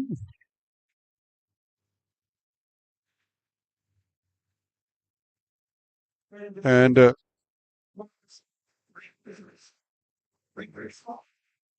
Marcus Hiley is in there.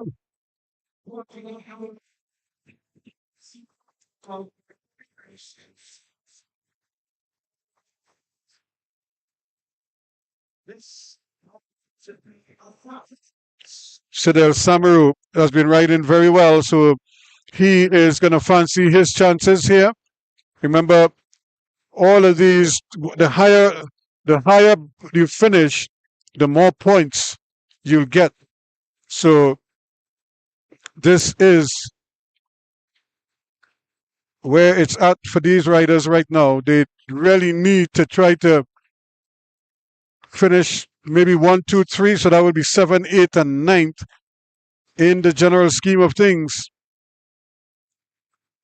Canada, Trinidad and Tobago, Colombia, Great Britain, they're all in there as the Denny takes to the lead. Quincy Brown is second wheel. Zion Polidor is third from the back, or is in third wheel right now.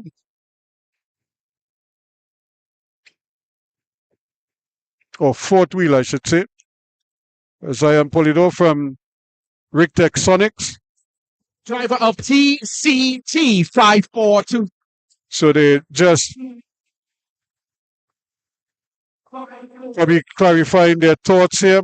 These riders would have ridden in the preliminaries. Sidel Samaru at the back. I would imagine he would try to make his move early, if only to get into the mix from early o'clock as they come back around.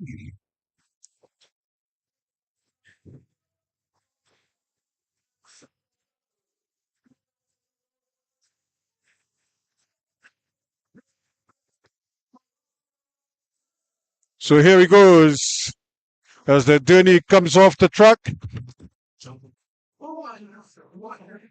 So still no movement just yet. Now Sidel Samaru has decided to go.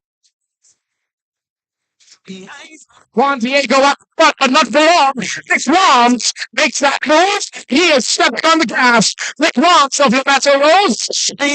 Gracie Brown also off the saddle and driving it as they come into the final lap. It is Rams from Brown. From Diego of Colombia, Marcus Riley also in there. Sidney Sanders as well. It's Wallace Gracie Brown of Arriba Winners, Trinidad Tobago. So Quincy Brown getting 7th place here.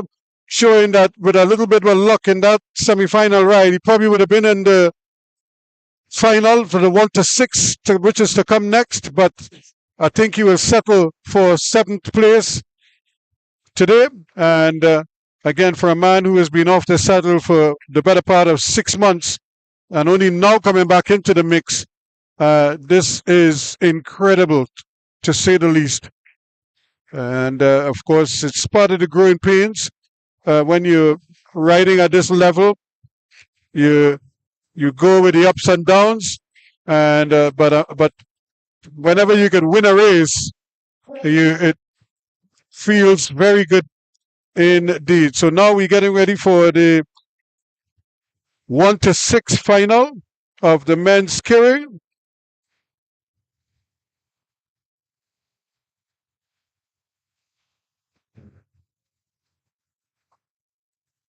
Of course, Nicholas Paul is the man to beat. Jasain Phillips is also in the mix.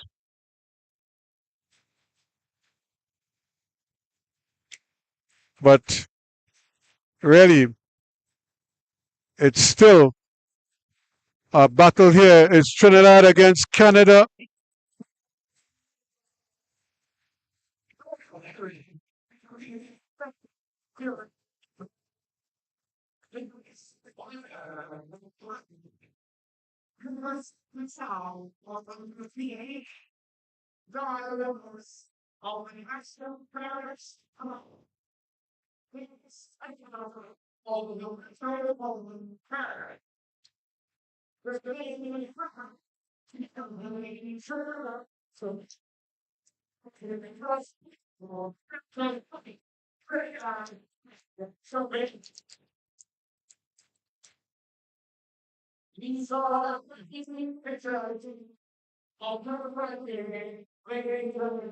So these are the big boys now coming to do their business. We just saw Quincy Brown impress in his ride in the 7 to 12 final. All eyes will be, of course, on Nicholas Paul in the middle of the track. Third from bottom, of course, being held by Elijah Green and his longtime mechanic. So this is going to be an interesting one.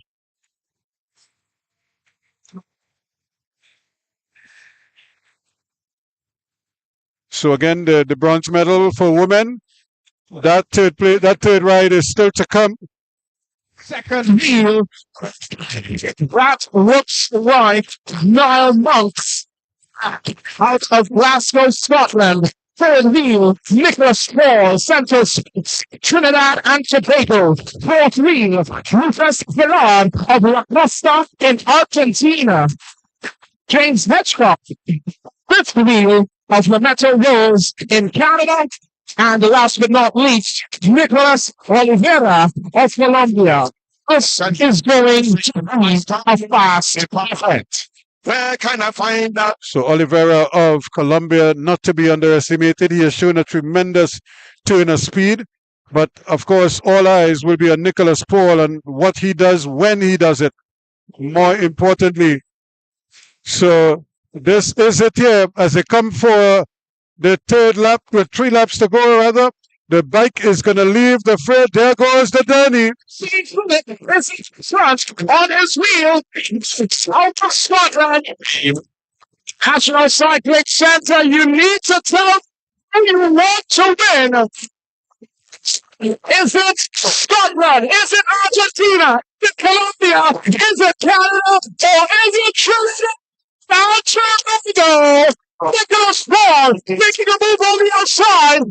His wheel is Balmain of Argentina. Nicholas Paul taking the belt, leading into the final lap. It is Paul from Balmain, from Hedgecock, for Nicholas Paul of Central Spokes of Trinidad and Tobago.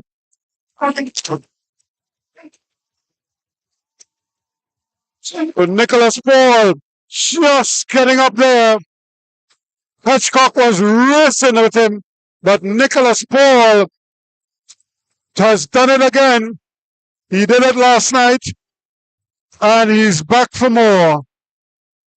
He did it in the sprints last night, and now he's done it in the Keirin. Nicholas Paul, what determination.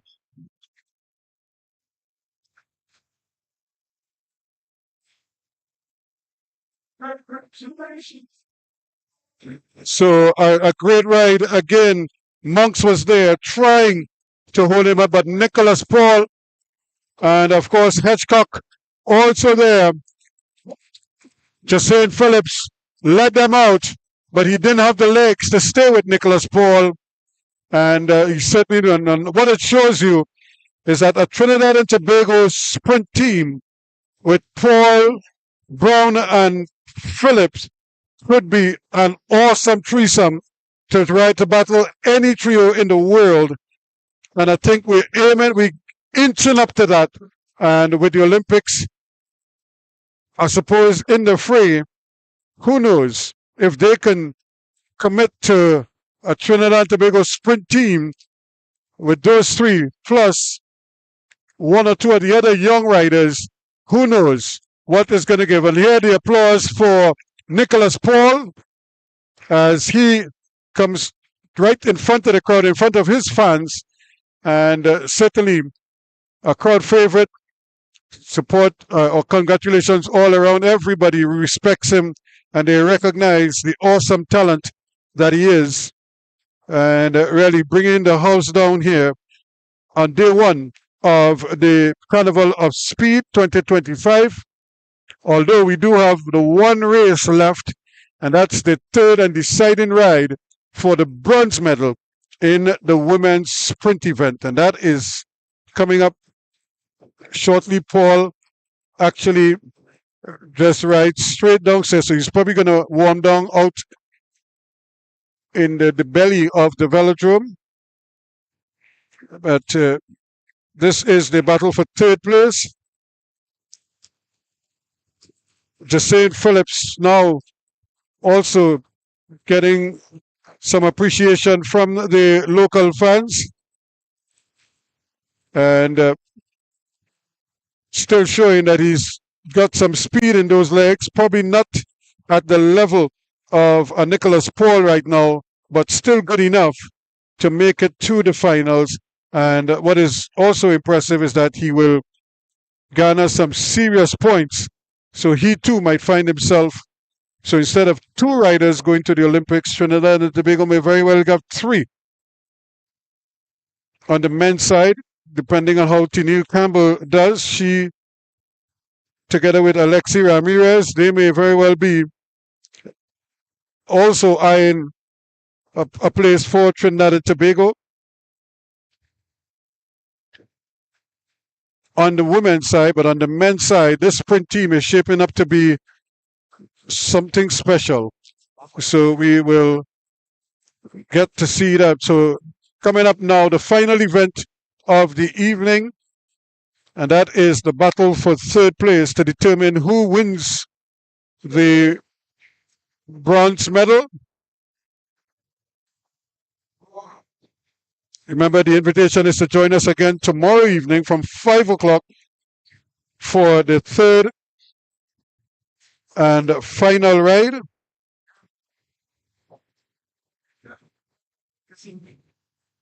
So we're looking at the pair. Remember, it's one ride apiece.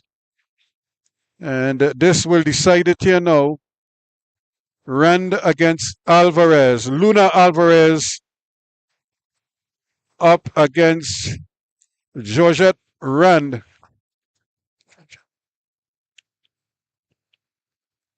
So Georgette Rand, who really has been riding very well, probably was a shock to her system losing the first ride to Luna Alvarez. But she, as they say, normal service was restored. She won the second ride. And now, can she finish the job here and secure the bronze medal? If she wins the bronze medal, it will be a 1-2-3 for Great Britain.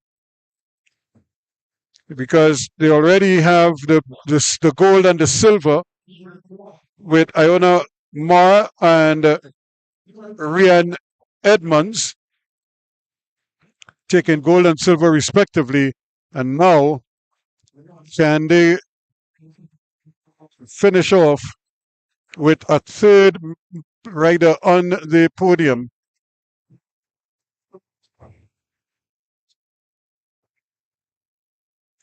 So here we go as the ride is on. This is the battle for third place. This is the third and deciding ride to see who will get the bronze medal. Giving the fans their money's worth here as they get 3 rides. This is the only one that has gone to 3 rides. And it's deservedly so to determine who will get the opportunity to secure the bronze medal. As they come for the bell, they start to wind it up a little bit. Alvarez decided she's going to take it long as they come inside. But again, look at the promise they have Rand. Rand is holding off. Alvarez is still battling. Rand is settled in. Alvarez is still going. Rand is still pushing. Rand, Alvarez, Alvarez.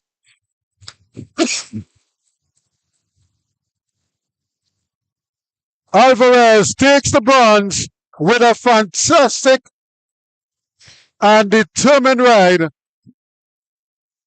Rand thought she had it, but then the speed of Alvarez coming over the top, making sure of the gold, of the bronze medal. She didn't even leave it for photo finish.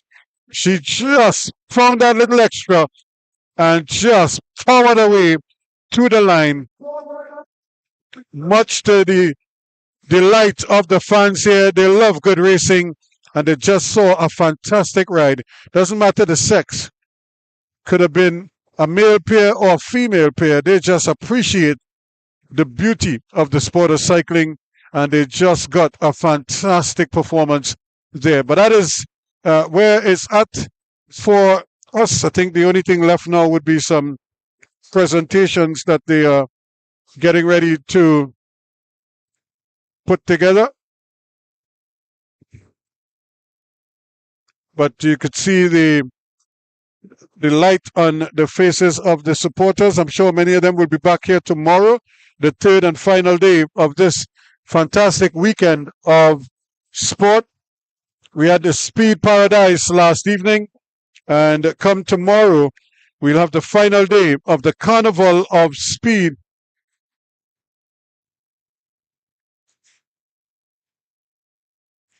So all that is left now is for us to get the awards going. The riders deserve their medals or their checks, whatever it is, or both. And that's because they have really done a fantastic job here. Once again, congratulations to Nicholas Paul, the Keirin champion, and of course also to Iona Maya, the sprint champion of this evening, and of course to Kafili Desamore, who picked up the junior Keirin title here at the National Cycling Center. So congratulations to all of them. Fantastic riding indeed. And I'm sure the fans will be hoping for more come tomorrow, but the sprint will take center stage.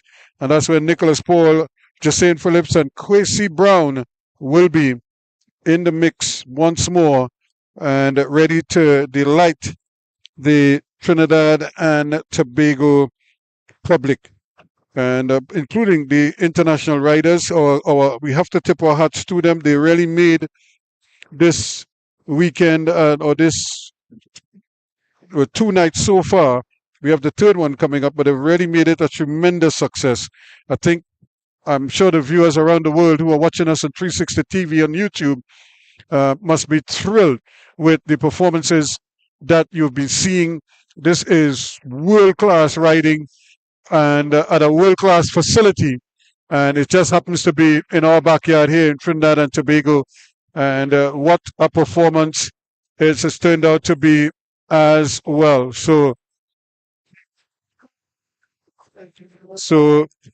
of course, Villar and Hedgecock, not to be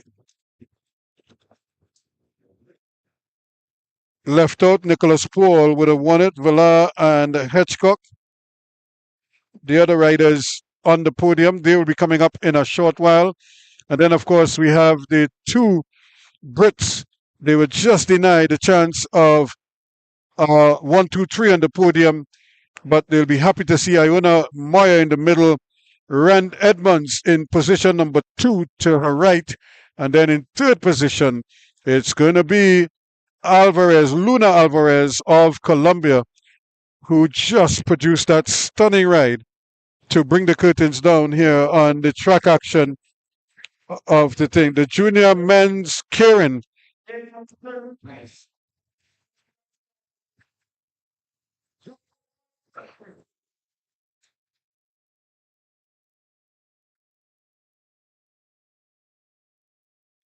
So the Vaughan Ramroop from Evolution will finish third in the junior.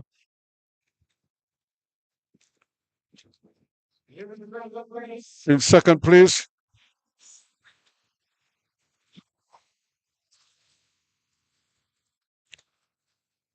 Judah Neverson picked up second place, but no disputing the winner, Kafele Dazamore of Team DPS.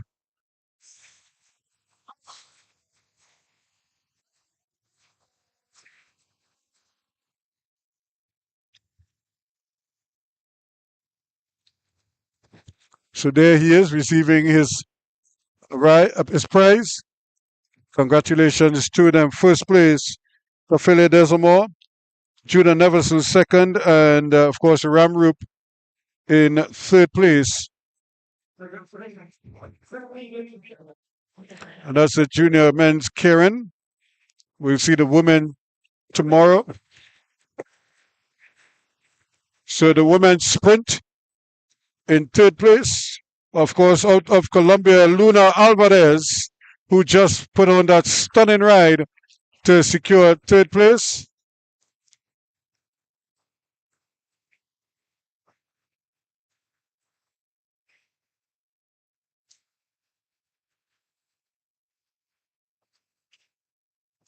So she will receive her prize for a job well done. Sure, she must be very, very happy. In second place, out of Great Britain, Rian Edmonds.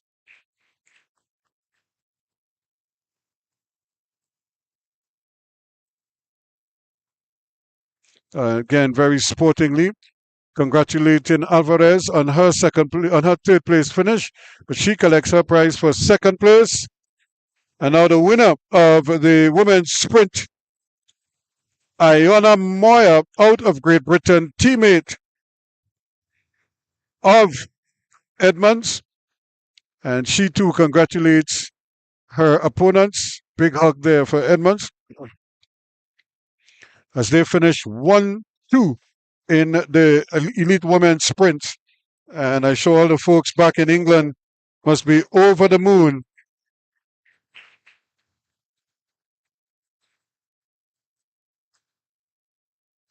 Congratulations to them again on a job well done. So the men's Omnium event.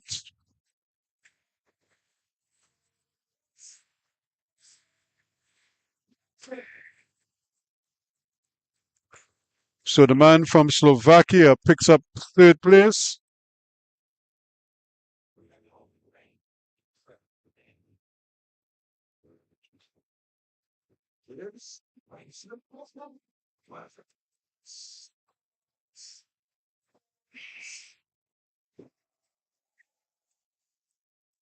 The man from Scotland doing a great job as well, Moya.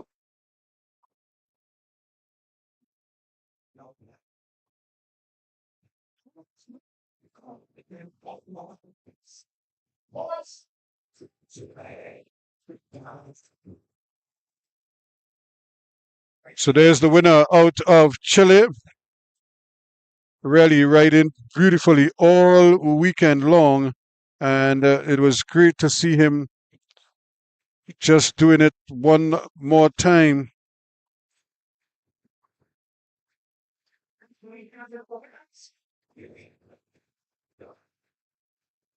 So Jacob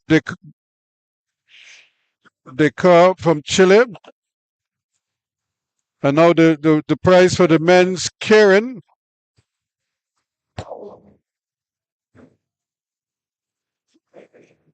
James Hedgecock of Metal Rose from Canada will take third place.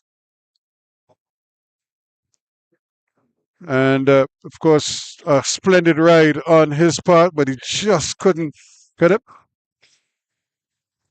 Out of Argentina. And Lucas Villar out of Argentina picked up second place. And the winner, of course, Nicholas Paul will get thunderous applause.